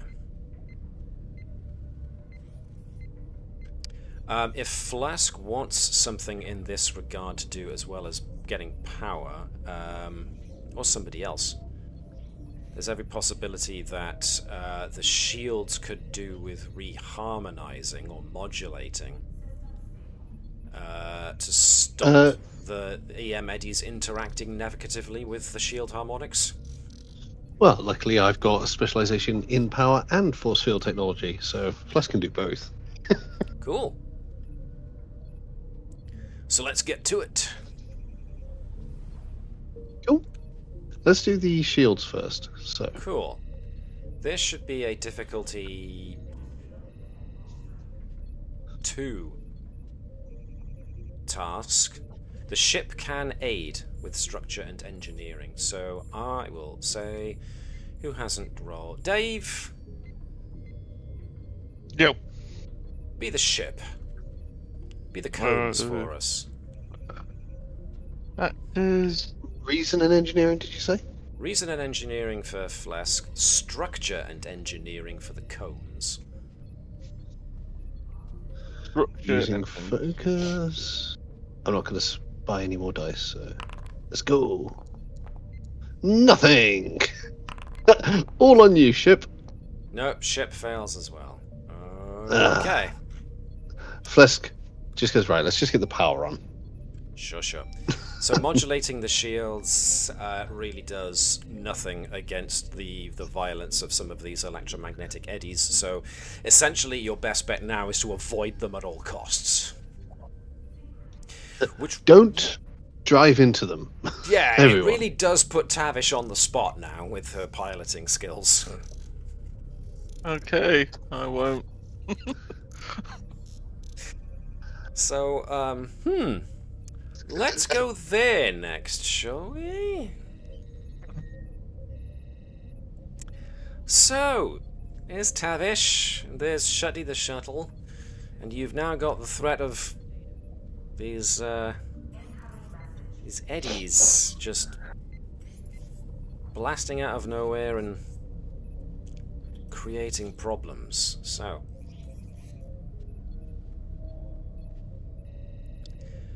are you sure you don't want to take someone along with you to help with steering this thing?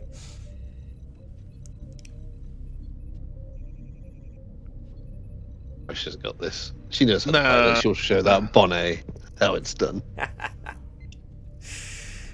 Okay. I'm gonna make it a difficulty 2. So someone's going to be Shutty the shuttle for me to assist Tavish. So I will call upon Connie. Mm-hmm. Let's see. We are gonna need sensors and con from Shutty the shuttle in order to assist Tavish with her control and con.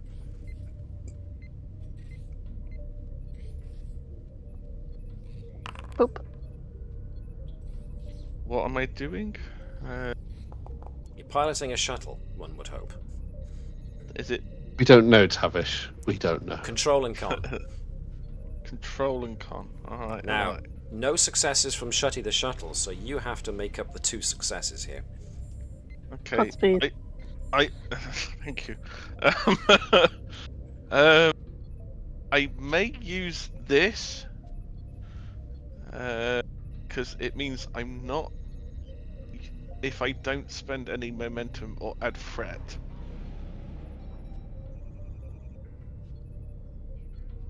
This is one of my new traits. Self-reliant. Just like Henry Jones taught his son Indiana. Whenever you succeed at a task where you do not purchase dice or add threat, you generate bonus momentum. Yes. Equal to the task's difficulty. This Yes. momentum cannot be saved. No. Alright then. So yeah. Control and Going con. solo. Control and con. No focus. Well, would you Adam and Eve it? 2 successes on the money. Which means you do gain 2 bonus momentum that cannot be saved.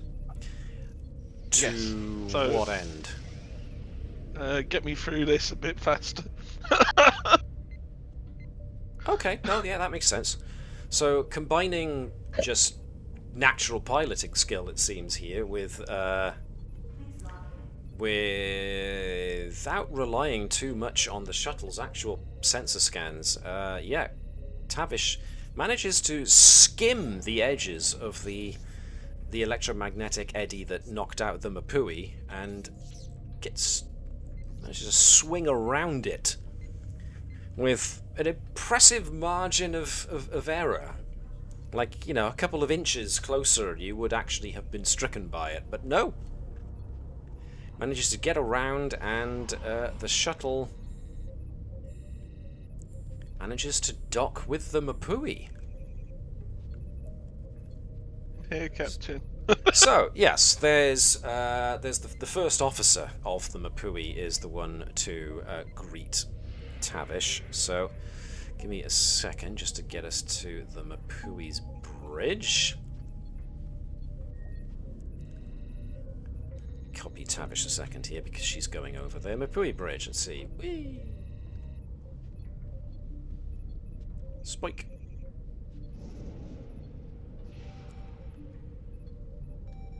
So let's see. Klingon bridge. Can I open the door? Oh, can you not?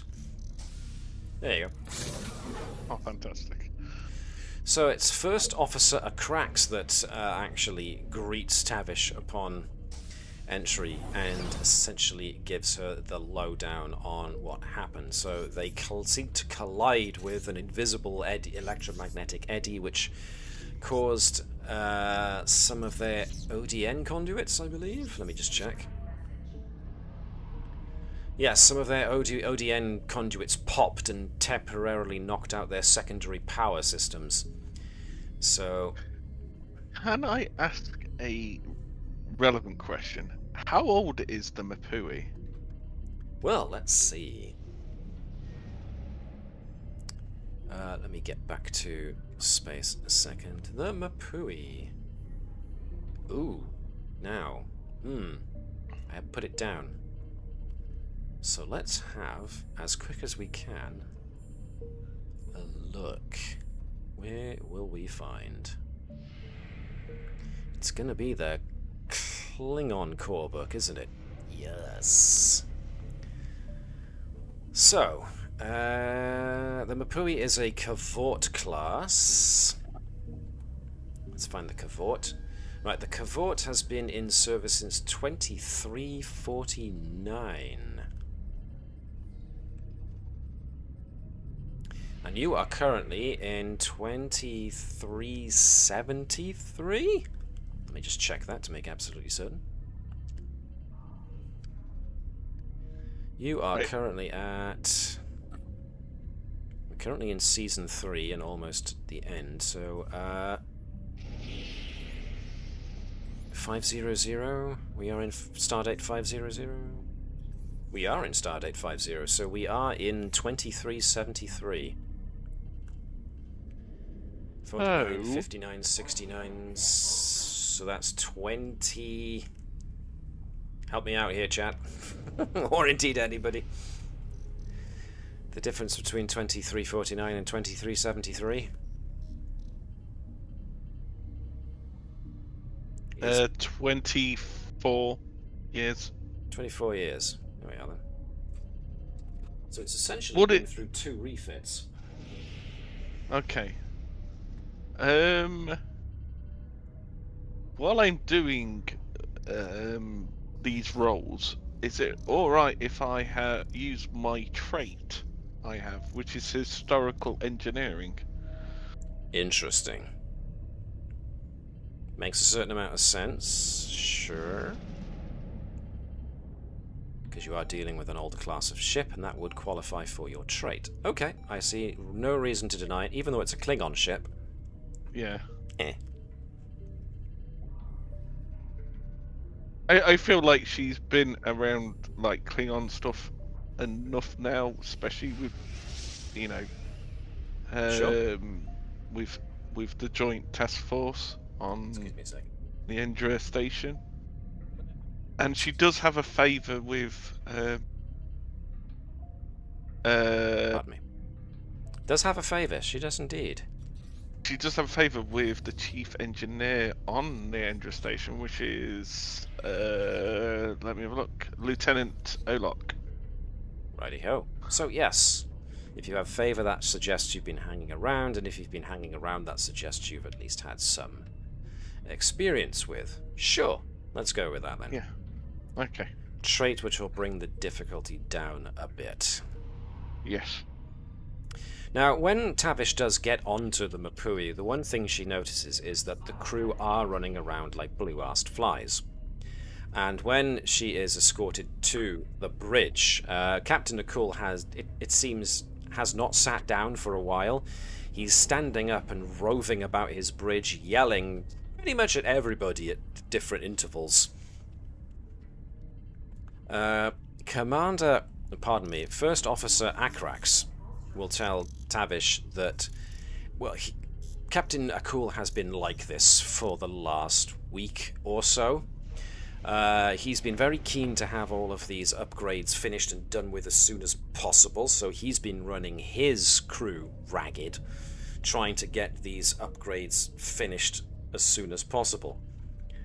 And so now that things are going wrong, the overworked crew are being yelled at again by Captain Akul, who is trying to get them to fix what is going on, and then some fast. So as soon as Tavish comes onto the bridge, she recognizes a similarly stressed out chief engineer amongst the crew, as Engineer Keth is just there taking the brunt of Captain Akul's violent verbiage. And he just looks over at Tavish with that same weary look that she has been giving everybody else. So, you know, kindred spirit kind of thing going on there, where he eventually, when Captain Akul pauses to take a breath, Engineer Kath just goes, "Would you like to see the engineering section now, Commander Tavish?" Yes, Engineer Kev? I don't know if you've got a rank or not. I'm sorry, but you That's must fine. do. Pretty much the Just captain really just either calls me Keth or you useless petard. Follow me, please. I'm sure my captain's called me that too. I'm not too sure yet. I'm not really too sure of anything really at the moment. So Engineer Keth essentially escorts Tavish back down to the engineering section of the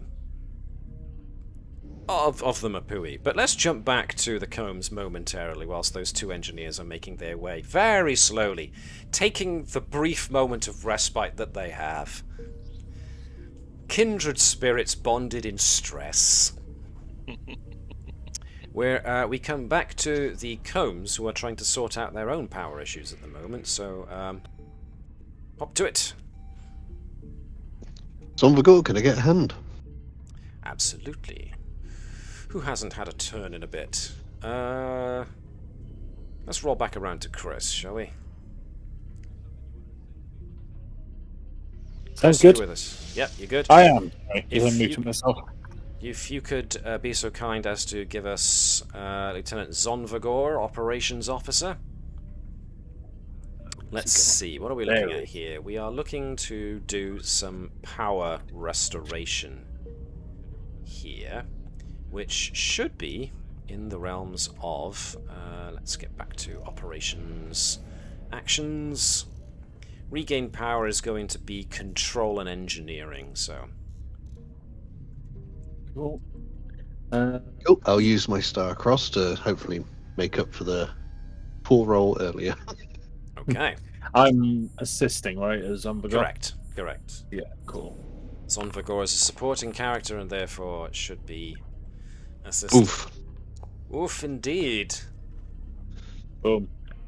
Boom. Okay, so we got two, we needed one, so there's now 3 momentum. Have you In tried the- turning it off and off again, on and off again? It's essentially what they do, as it turns out, is give a quick kick, a quick manual reboot to the system, because the electromagnetic radiation the electromagnetic surge interfered somewhat with the maintenance system, so it's a case of give them a kick, turn them on, turn them off, turn them back on, so that they can regain their composure once again. So that takes a little time, yes. Lieutenant Gurkow. Pardon me, Commander Gurkow. Whilst all this is going on, and just as the power comes back on and systems jump from standby back to full power again, there's a moment, a brief moment, where you could have sworn sensors just detected something like a ship, but then the sensor reading is lost. You guess either from the fact that the system was kicked back into operation again, or your system is still suffering glitches.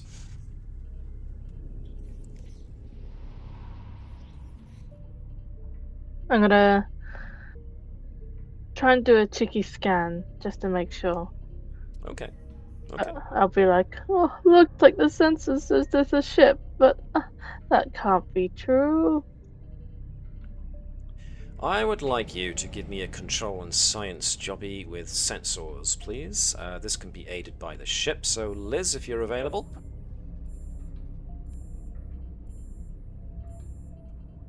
Come in, Captain.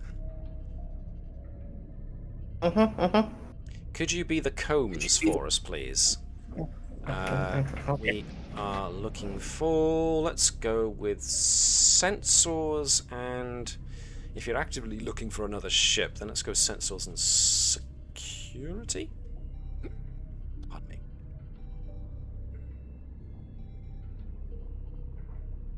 Control and science from Gurkow. Okay, that's God good. focus.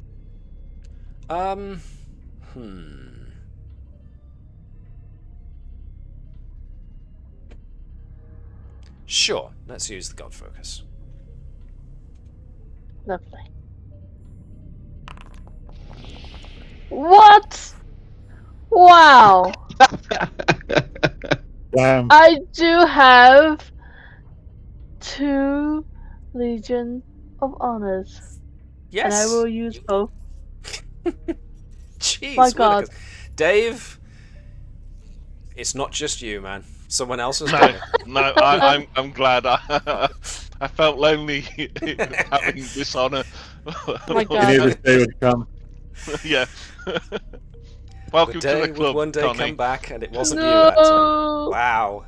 2 legions of honor at once had to be spent in order to overcome a double complication. Wow. You guys couldn't see it unless you watched the stream later on, but my eyes went wide there and my mouth made a very big O shape.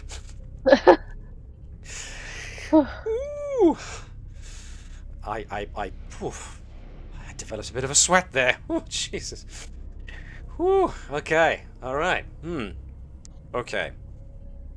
Scanning with sensors again yields no result of any ship, but there's so much electromagnetic activity out of there, it could just as easily have been a sensor glitch. The sensor system's still not quite right yet because of all the glitches that have been going on with installing that new computer system, or even for a moment when the main power came back on again, the sensors could have mistaken some of the electromagnetic eddies out there as evidence of the electromagnetic field of a ship. But it's not. There's no such result now, so make of that what you will. Right, right. What else do we have going on here? We are trying to get the MupwI up and running again. So you've got reserve power back, that's great, systems are back on. You now have a way of mapping these eddies, which is great because that means that your helm officer can now pilot around them and guide the rest of the convoy, which is great, which is groovy. Alright, and so we are going to jump to, I hope, just check something here. Let me make sure you guys can see this, because once too many times we have erupted and we've moved into darkness. Cool. Let's hope you can see this. The engineering room of the MupwI.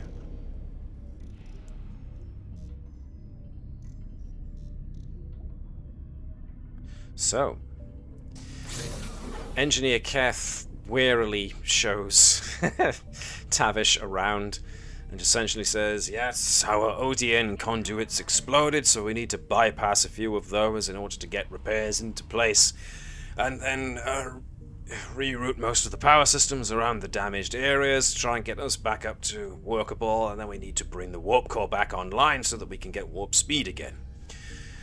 So, any and all assistance will be greatly appreciated, Commander.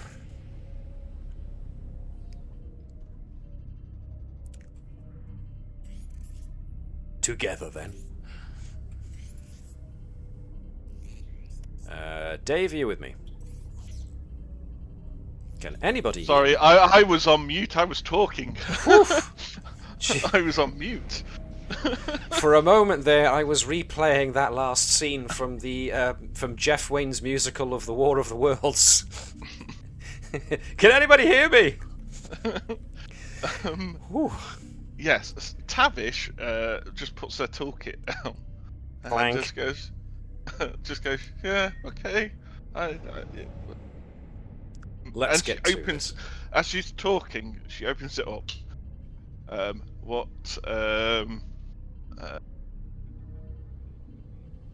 Quef? Keth. Kef? Q-E-F. Keth. Kef. What Kef realizes is that this is not a standard engineering toolkit. This is completely and utterly customized to Tavish. This is my custom toolkit. So Great. nothing but spanners. Gotcha. No, it's not just. No, I get it. Yes, there are definitely Non-standard. like, yeah, this is very non-standard. Okay, I'm gonna plug this device into over there. I need to get some readings on the flow of antimatter and All that jazz. matter stuff first. Cool. Is that alright? Rather than have somebody actively rolling for Keth, since he's essentially a non-player character at the moment, and not a member of your crew, I am just going to say that Keth's being here just lowers the difficulty for this next task for Tavish, because you are working in conjunction with somebody who already has active knowledge of how this system works, so it's just a case of coordinating. So proceed to this however you wish to. Either using control or daring and engineering, however you want to go about it. Sleepy isn't an attribute you have that you can roll for. Not sleepy. It's currently a trait, but it's not an actual no attribute. Be right back, says Chris. Okay, thanks.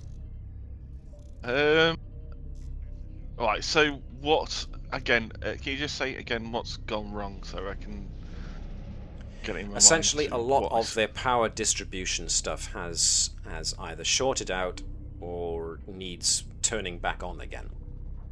Okay. Let's go to the bits which are shorted out first, and see if we can come up with a fixable solution, or to actually fix them. Cool. First, Like I said, you've got because- Engineer Keth already lowering the difficulty for this, so I'm just going to call for... Your control is much better than your daring, so I'm going to suggest control and engineering. Okay. With your focus, obviously, mostly on warp engines, but also Okay. power systems. Yes, that makes sense. Both of those at once make sense to this endeavor, so just give me a roll and see how we do. Woo! Savage has only slept for half an hour in the last 38 hours, but... And yet... And it was Gurkow that got the double 20s. I know. So for 3 successes, I am going to give you 2 more momentum to add to the active pool. So, cool. Those repairs are ongoing. Okay, not going to be instantaneous. It's going to take a little bit of time to do because power systems need to be restarted and all of that funky stuff. So, When was the last time you slept? Okay. Kath looks over at Tavish and goes, "You're assuming I've slept at all in the last week." I get that feeling. Hey, Kev. My second in command and probably my captain would be really happy if I could get a barrel of blood wine with me as I go back. Is that okay to sort out after I've fixed everything? Kath looks like he's about to answer, but stops himself, considers for a moment, holds up a finger as if to say, "Hold on a moment," opens up a comm link to the bridge. "Captain, this is Engineer Kath. I would like to request," at which point he's cut off quite abruptly by the captain, all the way from up the bridge. "You request? Request? Are you insane, Kath? Your job is just to repair things. Repair this damn ship!" The link gets cut and Kath just gestures in the vague direction of the console where the captain's voice came screaming out of, as if to say, "That's why." Okay. I tell you what, we'll fix it and then I'll ask. I don't want you to be shouted at anymore.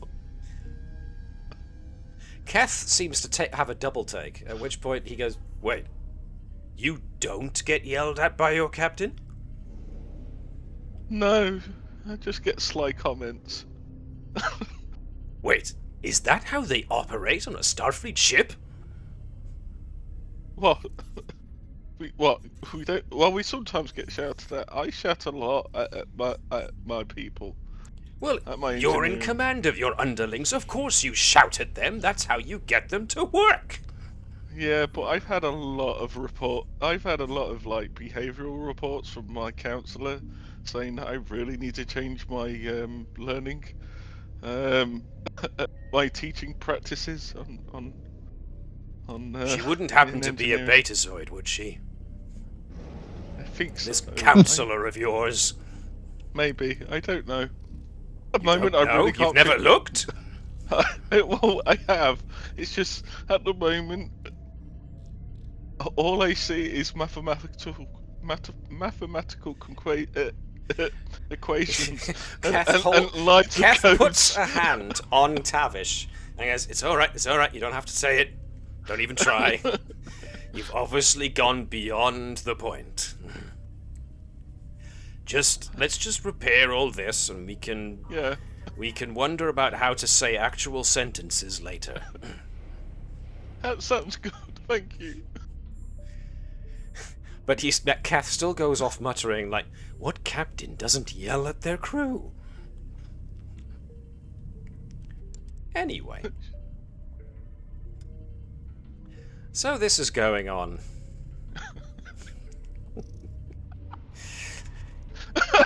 Back to deck one we go. That is the best roleplay I've ever done. As the person who hasn't actually slept for 26 hours, is Dave doing a reasonable impersonation of how it feels to not have had that much sleep? Liz. Yes. I was gonna say I have. Don't done worry, not long 38 yet. I have done 38 hours once without any sleep, but that's because I was in hospital. So. Oh, trust me. There's 26 hours. I'm tired, but it's not the worst I've done. I've done 72. Oof. All right, no, you can keep that, Liz. Why are you still alive? Yeah.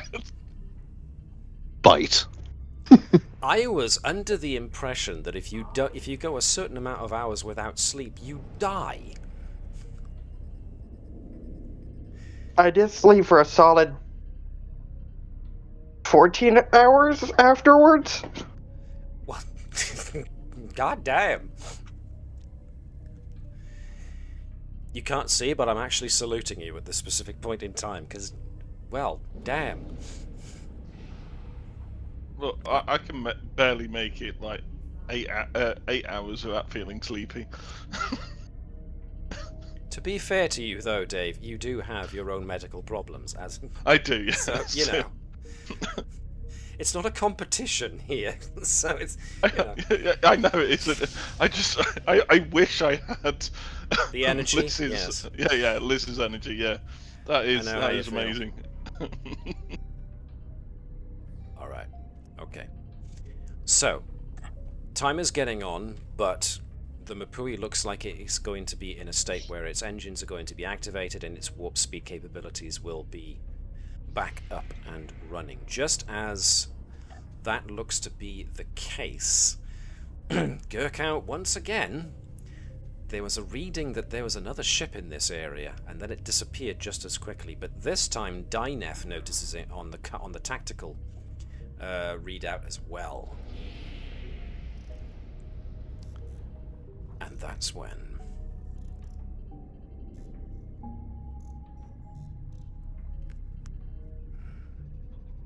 a pair of ships in the near distance come around from behind or the other side of an electromagnetic eddy and appear to be making a beeline for your convoy. The Orions are coming! The Orions are coming! So, Tavish is for the moment removed. What are you trying to do? Act like John Paul Jones from the past and yet say the British are coming?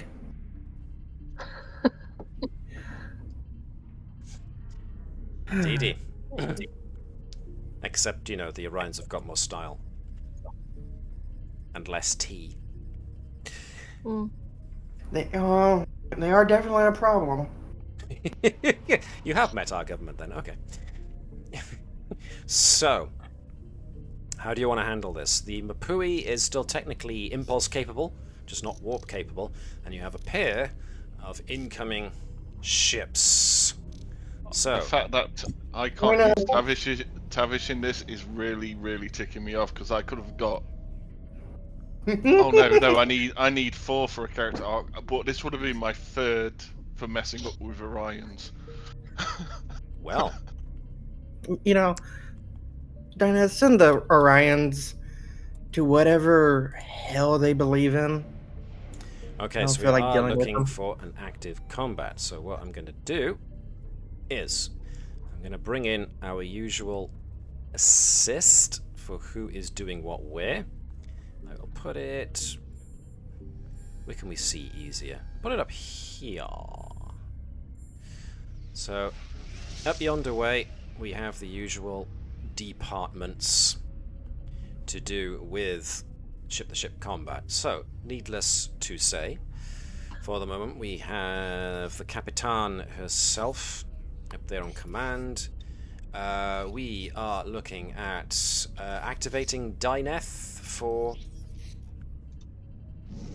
on the tactical console, I take it? Alright, we'll put her there. Mark, be right back, okay. Helm, we've already activated Lian Zhang, haven't we? So... we got her sensors, of course. We have Gurkow. Operations for the moment, we have Zonvigor, wherever he's gotten to. There he is. And comms at the moment is nobody, because that's just you haven't activated, what's his name again? Ravalon. But we do of course also have Flesk wandering about, so Flesk as first officer. You currently hover in and on around command, but like I've said before, anybody is able to move between any other station on the ship and take that over for a time if they need to. So just because you are in those areas doesn't mean you necessarily stay there. You can move around. And as has also been noted before, but bears repeating at this moment, some consoles, pardon me, some positions, not consoles, some positions can take actions more than once. It's just that if you do that more than once in a round, as it were, then doing another action, another major action, requires, it makes that task more difficult. So Flask could jump to tactical if he wanted to give tactical a second go, but that second go on tactical would be more difficult as a result. So let me do a quick rude drawing here of the zones. Whoops-a-daisy, that was pretty bad. Let me undo that. You are going for a rude drawing.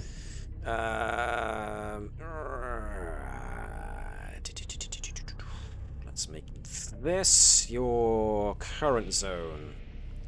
Let's split things into zones here. Let's make that zone there.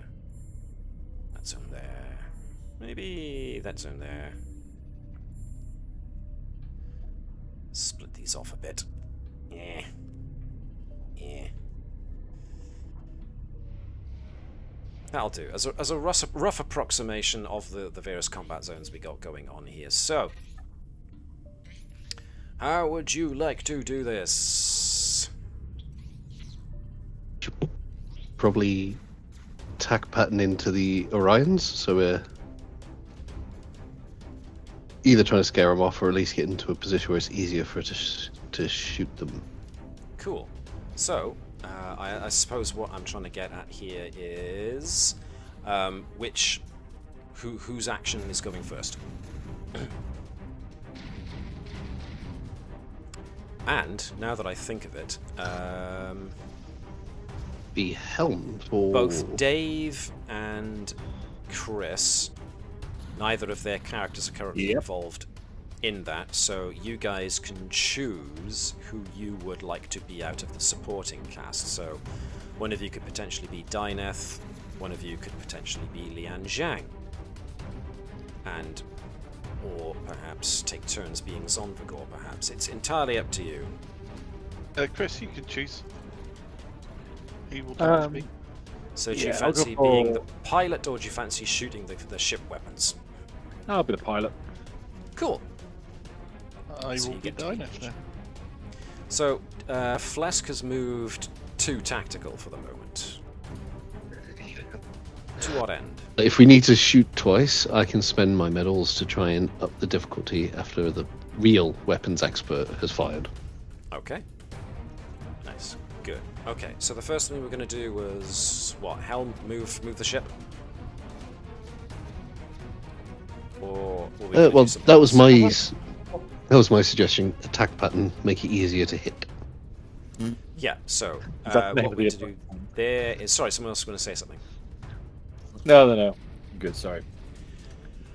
So essentially, if we're doing the suggested attack pattern, that leaves... so the helm officer essentially waits until the tactical officer goes and they roll to assist with the attack. But helm does have minor actions they can use, which is impulse and thrusters. So impulse means you can move 2 zones, and thrusters means you can move anywhere within the current zone. So if you want to move into the zone with the Orions, you could use the minor action of impulse speed to get you to the Orion's zone if you wanted. Or did you want to remain in your zone with the convoy and the MupwI? Do we think? I like the idea of, going into their zone and chasing them off. That, and also, if we're in their zone, we can definitely use the beam cannon. Indeed, yes. Getting close so that you can use your lance cannon. Okay, so the consensus appears to be, correct me if I'm wrong, move into their zone. Yes? Yeah, all up in their faces, yeah. Alright then. So Helm takes their action and moves the ship into the next zone to confront Them. Okay, so that was your turn. So unless you're spending initiative to... Pardon me, unless you're spending momentum to keep the initiative... I'm kind of in favour of that. We have a fair bit, you know. Mm-hmm. We're sort of getting all up in their faces and not doing anything otherwise. Let's blast away, as Churgok says. Dragok does have a singular purpose aboard that ship, and he does it with aplomb. Or is it a bomb? I forget. Yes. Probably both. Okay. My lyrical shenanigans notwithstanding, so take 2 momentum away if we are going to have tactical open fire immediately. Which of the 2 Orion ships do you want to hit?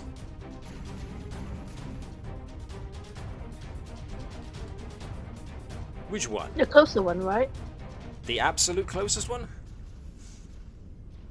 Yeah, why not? Mhm. Flesk can attempt the next one. Alright, so, like I said, this is going to be an action assisted, because you designated attack pattern, this is going to be a tactical attack by Dyneth, assisted by Lian Zhang. So, let's get all of that. Lian Zhang will be rolling control and con. And Dyneth will be rolling... Let's see. Well, Dyneth can use a minor action to arm weapons, essentially, because you didn't have weapons armed, but to actually open fire.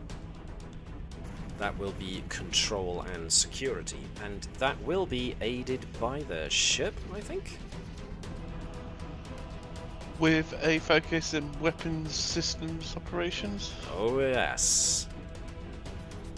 Oh, they don't have the ship aiding anymore in that. Oh, okay, fair enough. I guess I was wrong.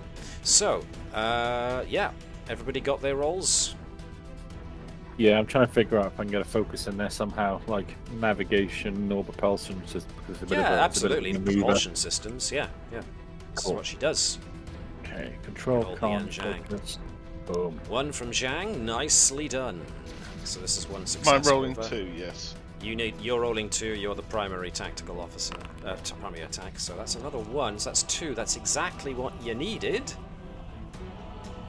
from the phaser, well, it's not the phaser array, is it? It's the other one.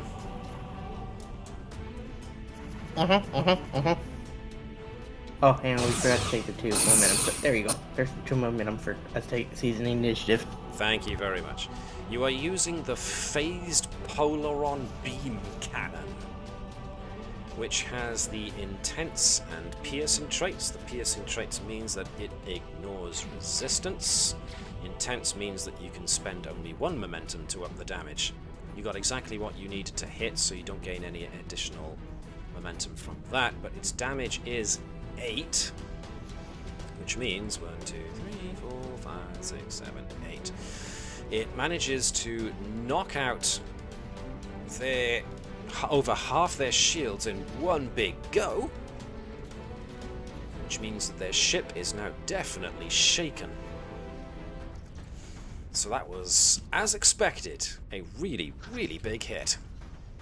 Ba-boom. Do you want to seize momentum Yes. and get Flesk to shoot it again? Well, that's where I'm afraid I'm going to have to jump in here. No! Because the revised rules for second edition of this state that you can seize the initiative, but I get to have the next go regardless. Yeah, no more of us. No just- more holding on to the initiative and not letting me get any goes in whatsoever. So I can seize initiative once. Yes, and after you go next, you can then seize initiative again to then have 2 of you go, then me go, then 2 of you go, then me go, that kind of thing. Oh, so it's only 1 round, Yeah, in 1 round. essentially. So what 1 initiative seizure in 1 round. Okay. So Well, I get to have a turn, essentially is what I'm getting at here. eventually. Eventually.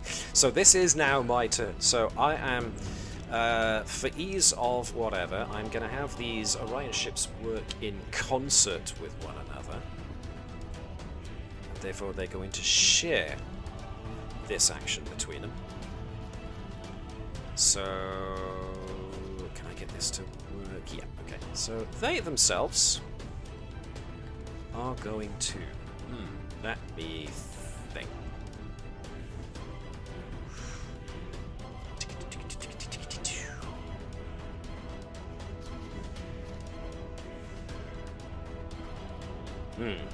They are going to change to evasive maneuvers. They are going to use their minor action to blow past you and go straight for the convoy. But they are going to give you some pot shots on the way past by doing a combined assault with their ship weapons. So essentially what you did, move, but rather than move and shoot, they're going to shoot and move. They're shaken though, so that's going to knock their ability to do much else besides. And their crew has got an efficiency. Invasive mean that they're also going to have difficulty hitting us? Well, no, evasive meaning that they're going to put their helm officers onto trying to evade you hitting them again. So next time you shoot at them, it'll be a contested roll rather than a flat difficulty. Gotcha. Which we will get to. So they are assisting each other, so they get an extra dice on this for free. This is going to be a character and ship. They are using weapons and security. This is going to be a starship attack on you guys. Have I set this up right? I think I have. Roll dice. I got a complication.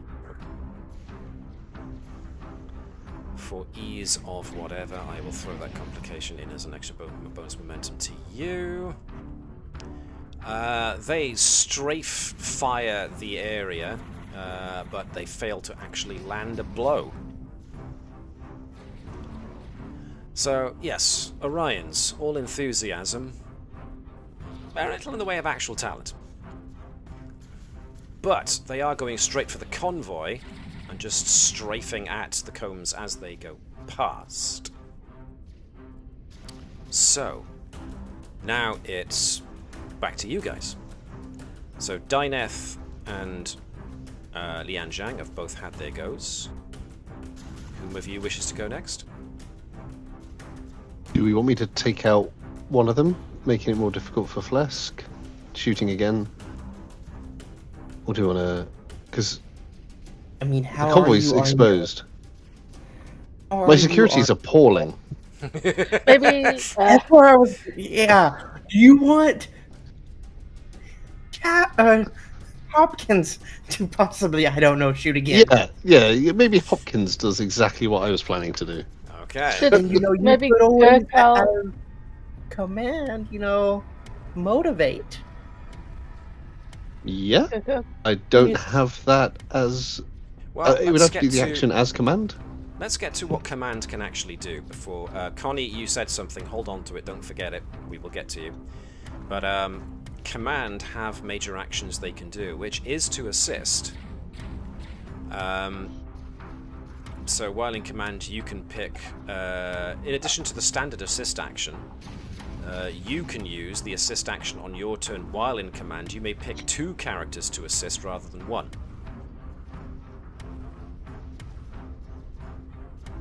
So if Flesk chooses to use the command ability to assist 2 people, as well as him and someone else can assist on an action without needing to pay them extra momentum.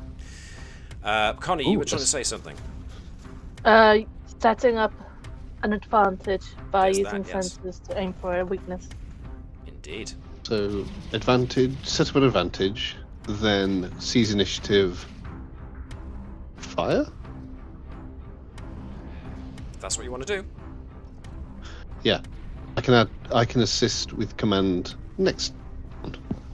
All right then. So first things first, we are going to need sensors. Therefore, Gurkow, to try and create you an advantage. Which is... what was it? Scan for weakness? Or are we doing something else? Just creating a trait. Yeah, scan for weakness. Scan for weakness. That is going to be control and science, assisted by the ship's sensors and security. So... who hasn't rolled for a little bit?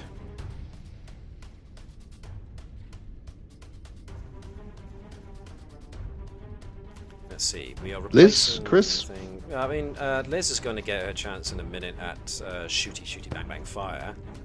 I can do You know the what I kick just roll as well. realized? I had this. Decisive leadership. Once per round, your allies may keep the initiative for free. Oh, There we are then.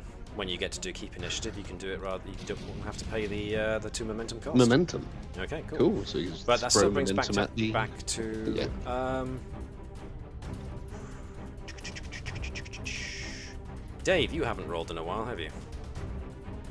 No. Let's get you to do this then.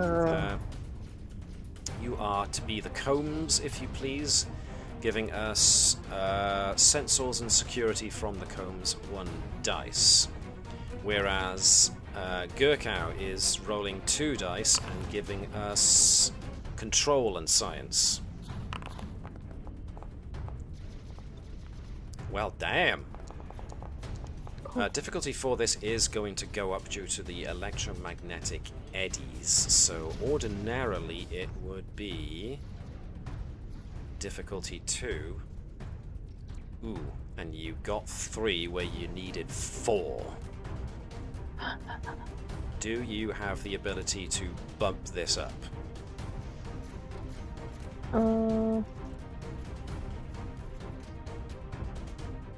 Termination. You spend momentum to bring in another assist.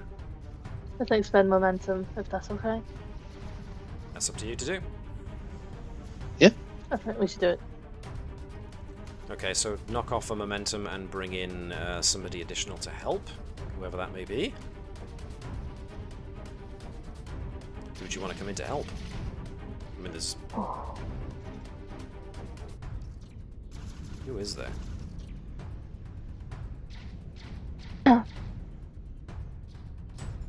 Could have Helm, maybe? Yeah, I could help. Yep, sure. Give us 1 dice then.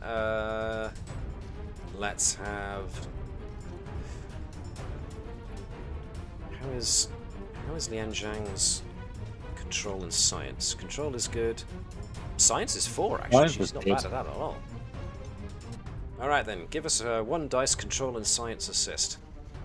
Cool. You could buy another dice for some momentum with momentum. Up to you. Let's do that actually, if the initiative taking will be free anyway. Sure, Alright, sure. I'm Good point. going to reduce momentum now. There we go. 2 dice. Any focus I can use? Ooh. I don't know.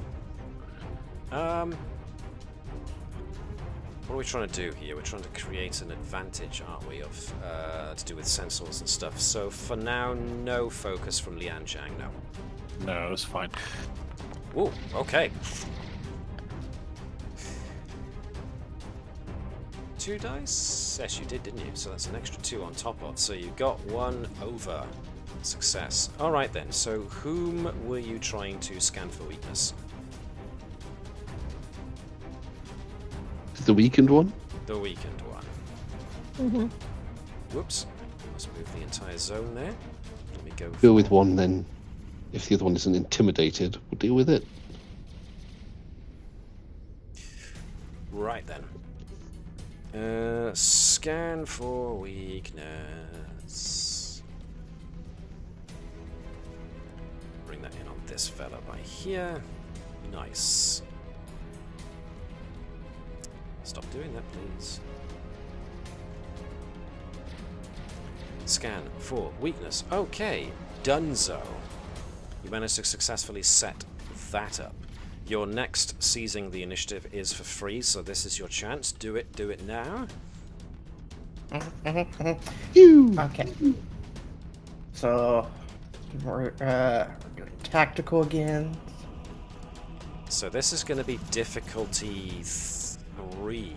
Ooh, 4, 5 for Who did we use last time? Just regular. Let's use regular then. Difficulty 3 this time. So, using Starcross to expand my focus range. Okay. Can I use some momentum for additional dice? Yep. Up to you. And you got determination as well. If you want to just chuck everything at it, go for it. So, what would it be? Control and security, or?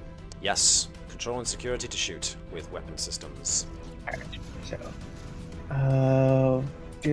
yeah, you know what I'm gonna do? Determine value of... Death before dishonor. Which, let me double check to see if I... Where is the... Have you used this in a similar situation before? That is what I'm checking. Whilst you're doing that, I have to ask, which weapon system is being used? Oh, how far are we? Medium. Because Well, we're medium one. distance, which means your phaser array is the thing that can reach. Okay. Phaser array. Are we use long? I'm sure we've suffered long weapons at A closer long range. weapon would be the photon torpedo launcher. And they usually work better when you've knocked down somebody's shields. Have we not knocked down their shields? No, they have like 3 shields left. Ah, okay. Cool. Damn. I haven't used, as far as I can tell, I have not used it lately. Legion Okay, of Honor, if you get bonus momentum, you can't keep it, but you can use that to throw it at damage. That's what I was thinking of doing that too, using my Starfleet Medal of Honor. Alrighty. Use what you're As going to well. use. And then I'm gonna, what is it, 1 momentum for an additional die? Correct. Okay, do I need to up it to 3 and I just roll 1, or do I leave it at 2? More is more good. I know, I'm trying to make sure I don't accidentally roll 1 more than I need, than I'm supposed to. Okay, it sounds like you're rolling 3 dice, so just put it on 3 dice since you bought a third. Okay, and then I'm using my determination of death before dishonor, which I haven't used lately. So which means that should have rolled automatically, which it did. But 4 successes. It was a 3, you got a 4, which means... That's a hit with 1 extra over, which means... 1 bonus. plus 2 temporary. But 2 temporary, because it is a phaser array, which you can use to add to a point to damage if you wish. That is what I was planning on doing with the 2 momentum. To make it a 7. You've already scanned for weakness, so that goes through that. So 7. 1, 2, 3. 1, 2, 3, 4. Alright then. Bye-bye. Alright. Bye-bye ship. As it just... By the way, Hopkins has the biggest grin on his face when this happens. So yes, thanks to the scanning for weakness, you were able to hit it at just the right angle, and the phaser array goes right through its shields, carves through into the back, and then just obliterates the engine block and just leaves it hanging there, inert. So I'm just going to move this guy there, but at an angle. I can't change the angle. Never mind, just let him drift around by there a bit.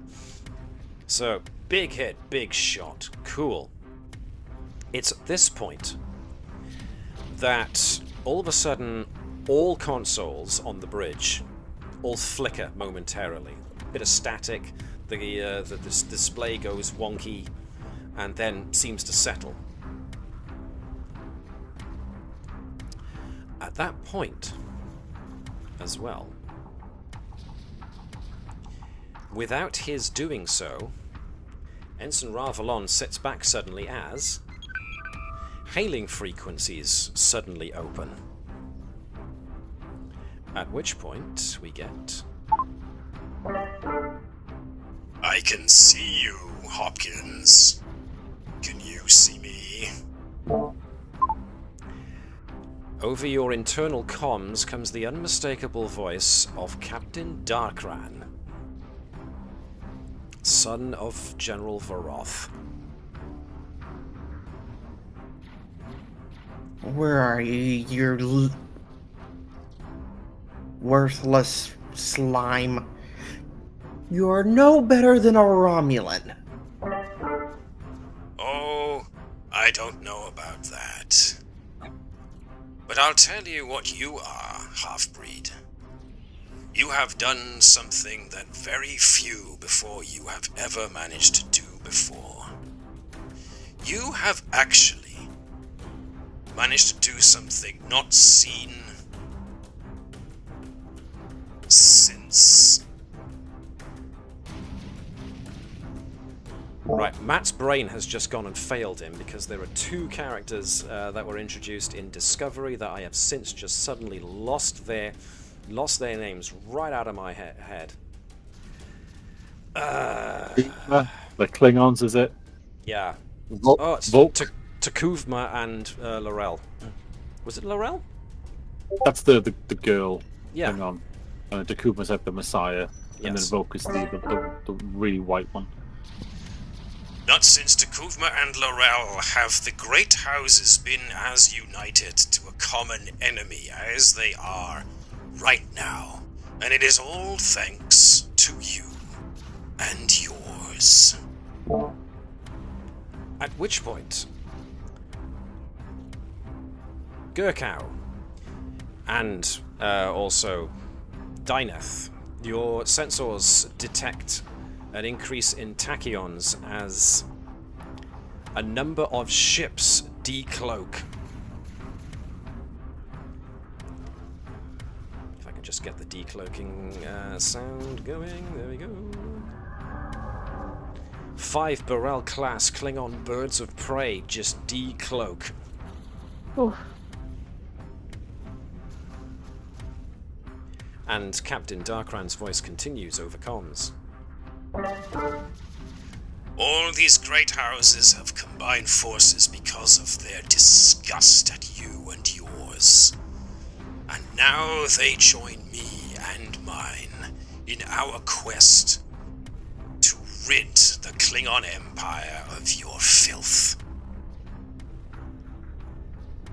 Atah! As that command goes out, the birds of prey raise shields, arm weapons, and are now on a direct course for the convoy. Meanwhile, on the MupwI, Tavish and Tavish and Keth have just finished their job. They've brought things back online as much as they can, but they both race to the bridge as they hear the alert klaxon sound. And sure enough, as they get to the bridge, they see on the main display not only the two, well, now there's only one Orion ship, Orion Raider. There's now all of a sudden these 5 birds of prey have decloaked and are coming in. Captain Akul actually sits down in his command throne now and turns it towards Tavish as she comes in. Well, Commander, it seems you'll be spending a little time with us whilst we engage these animals. That's okay with me, Captain. He turns his command throne back around to view the main viewer and gives a signal to his operations officer to patch a communication through to the Combs. And so, Akul to Hopkins.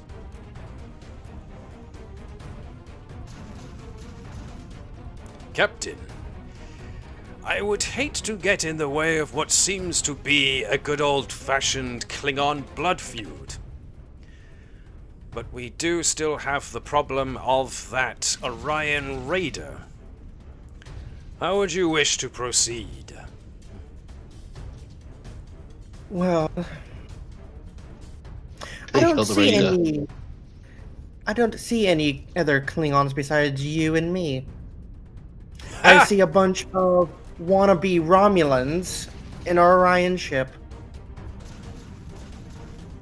It does seem that the dishonorable Rita has managed to gain the assistance of these Orions, since their attack seems far too coincidental. We would, of course, volunteer to assist with the birds of prey, but like I said, this appears to be between you and them, so we stand willing to assist whenever possible. Get them to take out the Orion ship. We deal with the Klingons. But yes, if you could take out the Orion ship, and then worst case scenario, please tell me you have your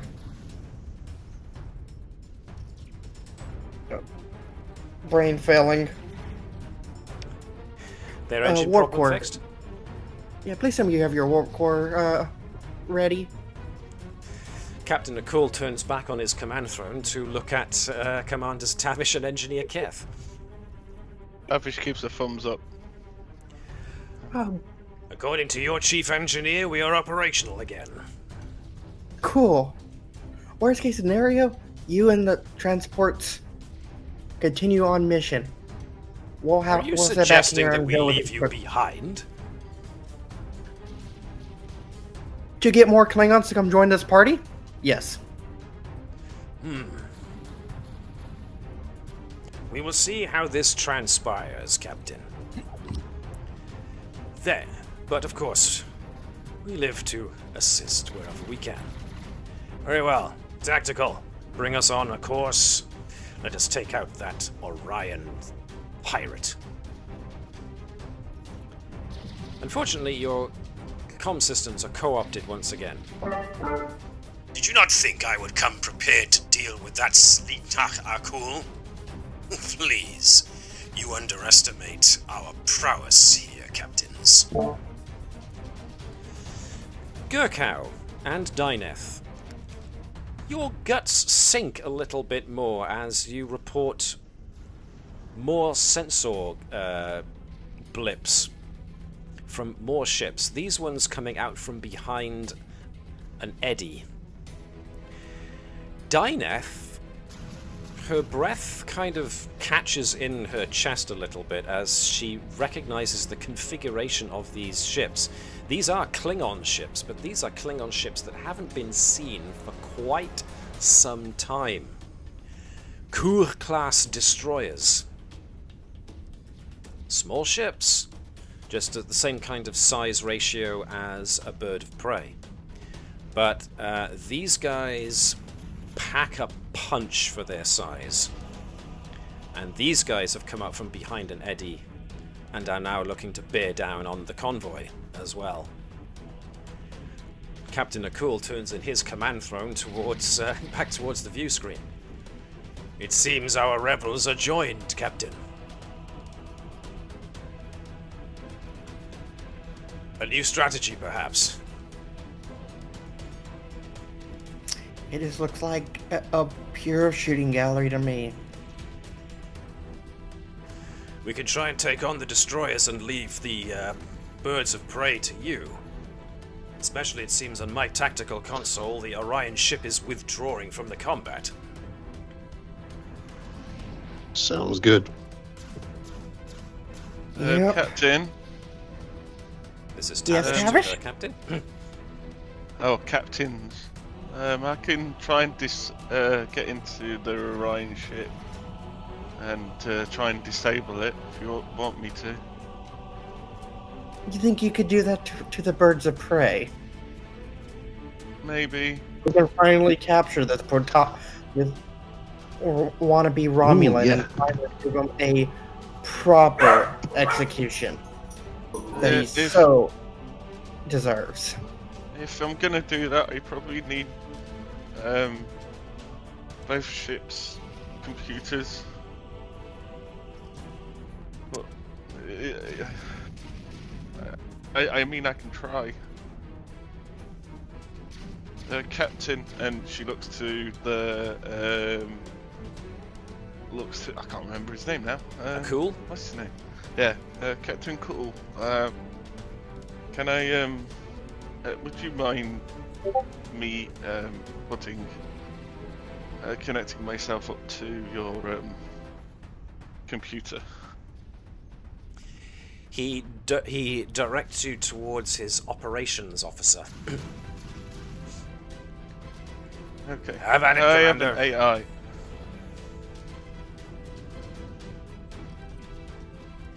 So, we have the MupwI now moving to intercept the squad of 4 Cour destroyers, and you guys are now looking to engage the birds of prey, and indeed the Orion ship is backing away from all of this. So, okie dokie. Let's see. So we're going to move away from the MupwI and what they're doing at the moment. Whilst it's going to take Tavish a bit of time to try and set up what she intends to do. I don't mind So- being the diner. So we'll continue on with being Dyneth, and Chris can be Lian Zhang for now, as the wing of birds of prey are going to all come together and enter into the convoys zone. But they are all going to open fire on the Combs. One great batch, so that's 1, 2, 3, 4. So that's going to be a lot. Target your ship. You've already moved. This is their surprise action. So let's go with. Can I not do that? Ah, this is how I do it. This functionality of being able to roll for ships, NPC ships, is still so very new that I keep forgetting how to use it, so give me just a moment. Weapons. The crew are going to use weapons and security. A bird of prey has talented crew, so let's check that. They are using focuses. They don't have any dedicated, but they are going to use the full whack of 5 dice because they are all aiding each other in acting as a combined flight squadron, essentially. So, let's see how they do. 7 successes. So this is the advantage of coordinated fire from a squadron as they all unleash their wing-mounted disruptor cannons in one huge fusillade on the Combs. They needed, let's see, usually 2, the distance is 3, that makes it so they do get, I made it 3 for you, but I'm going to add it extra to make it coordinated fire, which means they get 3 above and beyond, which means the disruptor cannon tends to do 7, but there's 5 of them, so it's 7, 8, 9, 10, 11.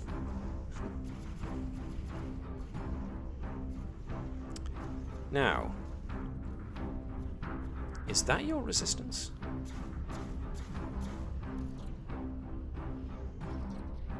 We should have increased resistance because of ablative armor. armor, yes indeed. So let me check that I calculated this properly. And... Oh no, it's only if we modulate shields, we get a bonus 1 on top. So yeah, it's ablative armor should have an extra 2. And it's resistance on 1 for when you modulate shields. Okay, groovy. So, standard... So your structure is 8. Ooh, that's a point. So that's 7, 8, so that's an extra 1, which means your scale goes up to, on your scale, half your scale, which goes up to 3, plus ablative armor goes up to 5. So it is 5. Okay. I gotta go back to doing maths again. So Yay! 7, 8, 9, 10, 11. Minus your resistance of that makes it for 6. I'm going to use all 3 of that. 7, 8, 9. Which means they batter your shields down to just over half.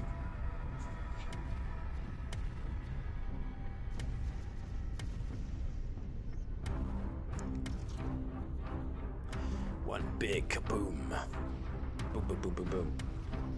Get off me, cat. Assistance, please. Okay. So, Zonvagor, your operations officer, has not had a turn yet.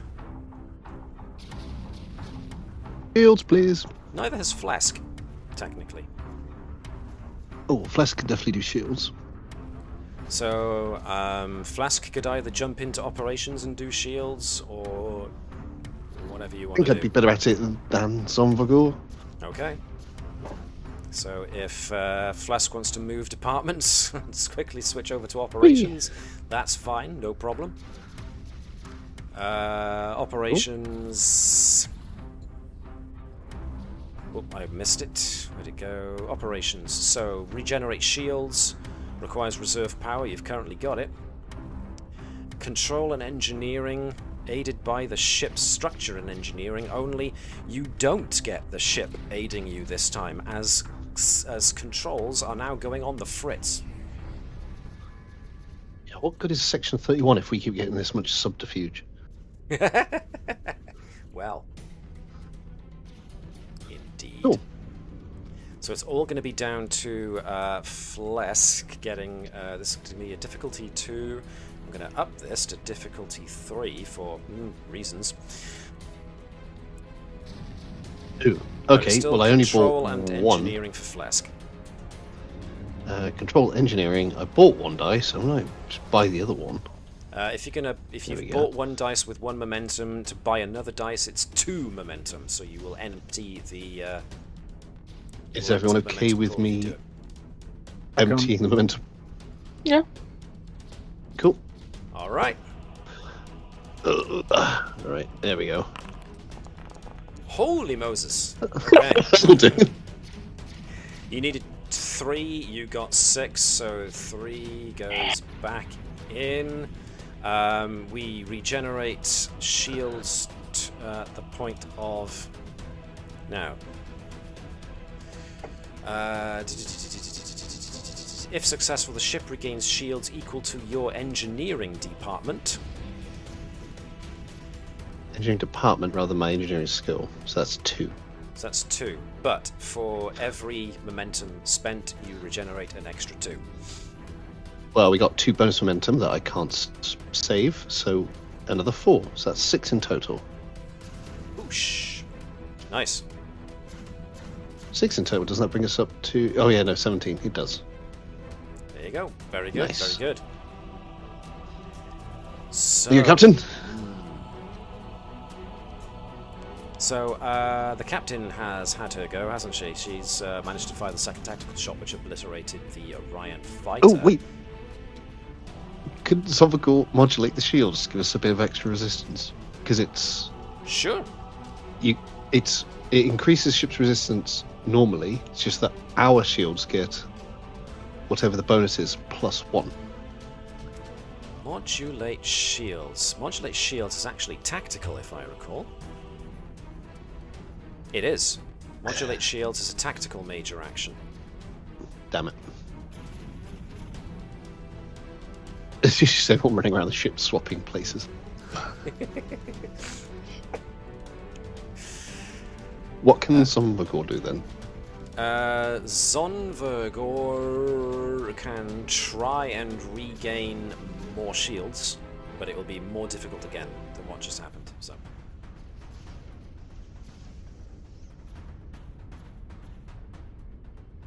Or, well, let me give you a rundown. Operations, so let's see. Damage control to get over, to patch breaches, regain power, you've still got reserve power, regenerate shields, you just tried doing that. Rerouting power can be if you wanted to take the reserve power and throw it in to give the ship the ability to roll a 1 on its assist of anything. Or you can use the ship's transporters. Oh, do we just transport some of the Klingons onto our ship? Which, of course, you know, everyone's got their shields up, so that's a big old no for the moment. I think... Well, it's up to you. I think giving the ship a 1 to assist is a great idea. Okay, so essentially what this means is that at some point, whenever you choose to, you can have whenever the ship assists with some role or other, in any way, shape or form, you can spend your reserve power to mean that the ship has already rolled a 1 on it, as if the ship was spending its own determination, essentially. Cool. We will have to bear that in mind for next time, because our time unfortunately is running down, and I don't think we have enough time to deal with another round of combat, potentially. But we have made a good start. Which of these Klingon ships has our rival on it? I've forgotten his name. You don't know. Take them all out. You would have to maybe employ sensors to try and localize who that transmission may have come from. I reckon taking him out would make it easier for them to break. We don't need to capture him or execute him. Explosion can be a form of execution. Before we end, though, I do want to get back to Tavish, who was going to attempt to tie both ships' computers together, the MupwI and the Combs, in order to try and find a way of remotely shutting down the, or causing problems for the birds of prey, was it? Birds of Prey and the Orion ship as well. And the Orion ship. If she could somehow manage to activate their warp core to cause warp core breaches on these birds of prey, that'd be hilarious. So first things first, you need to tie both ships' computers via their comms together. So have at it. Control and engineering? Yes, sure. Let's go with that. Or daring and engineering? Up to you. How seat of the pants you want to make this. I'm going to go for control and engineering. Okay. Measured and careful, then. Yeah. I just remembered. I keep forgetting I have veteran. Yes, you do. I gotta roll a d20 and see if it gets above. See if I get exactly my control. What's the difficulty of this? I will make this difficulty to try and link these two ships too. Okay. Alright, I am not going to do what I was going to do, which was put the determination and make it difficulty free. Okay. I haven't got... would this be computers? As sure. a focus? Yeah. Okay. You are looking to link the two computers. Because you're essentially trying to... You're trying to get at your hacking library from the Combs. But you're also trying to access Klingon ship manual records under the assumption that just like Starfleet ships have got prefix codes, surely Klingon ships have got something similar. And other Klingon ships might have a record of what prefix codes these ships might have had. Okay. So you're trying to link both libraries together.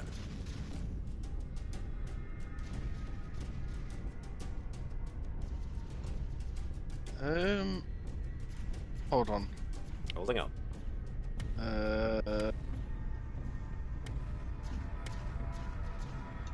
That is not it.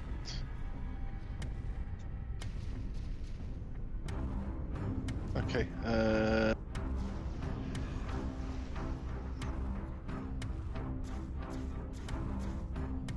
Okey-dokey. Nope.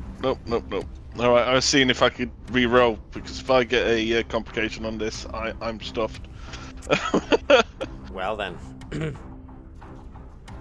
I've said that now, I'm getting a complication. Yes! You cursed yourself. Okay. Unless I spend a determination. Do you not have a Legion of Honor? No, I don't Come have a on. because Legion of Dave Honor. I thought took- it would be more fun if he didn't have that out. Yeah. Oh. Yeah, let's use the determination here. Spending a determination. to Yeah, Dave re-roll. thought it would be funny when they were doing their whole bad Tavish act to have one of the Rubbermans losing their award. Yeah, I did, So, and it is funny. You spend know a what? No, I'm determination, keeping. make a I'm note. keeping. Go on. I'm keeping my determination. Okay. Let's do the complication. Alright then. What This happens is the reason why I is did that it. as Tavish is trying to use the communication protocols to establish a link with the Combs, the link is made, but then all of a sudden the console that Tavish is using goes haywire, and a Klingon house symbol suddenly turns up on the screen in front of you. But this house symbol turns up on the consoles of every turns up on the screens of every console on the MupwI bridge, and of every console on the Combs bridge as well. All of those console screens show a house insignia. House Varoth. And all you get over Tavish. the comms is... It seems the Orions did their job well. Or did you wonder why your ship was suffering so many glitches?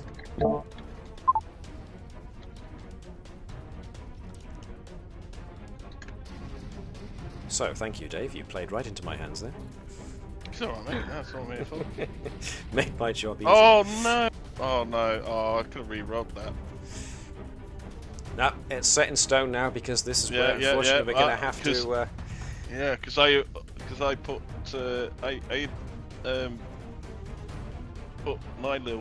connected Nylil to the computer system, and I could have re-rolled that D20.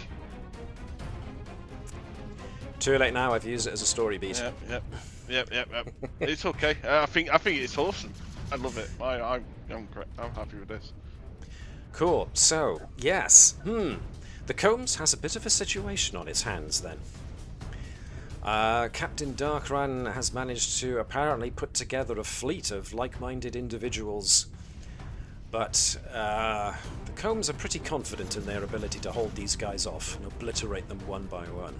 We shall see, but it seems there's also a lot more going on than is necessarily obvious. Can the MupwI hold off the Kur destroyers whilst the Combs holds off 5 birds of prey? What's going on with the Orion ships? Can they keep protecting the convoy of freighters? We will have to wait until next week to see. Until that time, yes, we're going to have to put this on pause until next week's resolution. So thank you to my players for being awesome, as per usual. We shall have to get to the exciting conclusion of this next week, as long as everyone is available on the 19th of April. Beep, so. I don't think we C. Oh, actually, no, I beg your pardon. No, I don't think we are, sorry, either. Both of you are not available. are. Mm. Oh dear. In which case, the conclusion of this exciting episode is going to have to wait for 2 weeks. Ooh. So, Okay. Yeah, that's okay. That's cool with us. Well, cool with me. so is everyone available for the 26th of April instead? Should be. 26th I can do. All right then. There we go. Shame for you guys to miss out on something. So let's reschedule for the 26th. So it won't be next week.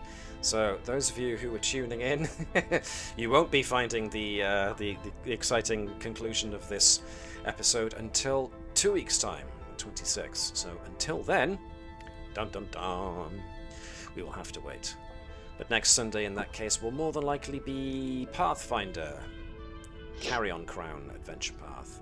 So I will give that news to the Pathfinder crew.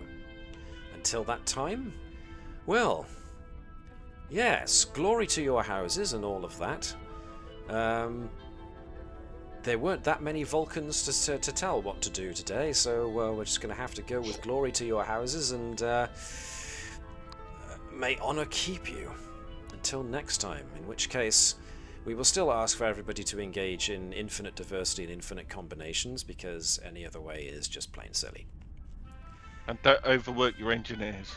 But don't overwork your engineers, yes. It has consequences. Thank you, folks. Much appreciate those of you who stopped by to see. If those of you who have stuck around for the entire way, thank you very much. Thanks to my players as usual, and we will get back to seeing what happens in 2 weeks' time. Until then, thank you very much, and hailing frequencies are now closed as we say bye-bye.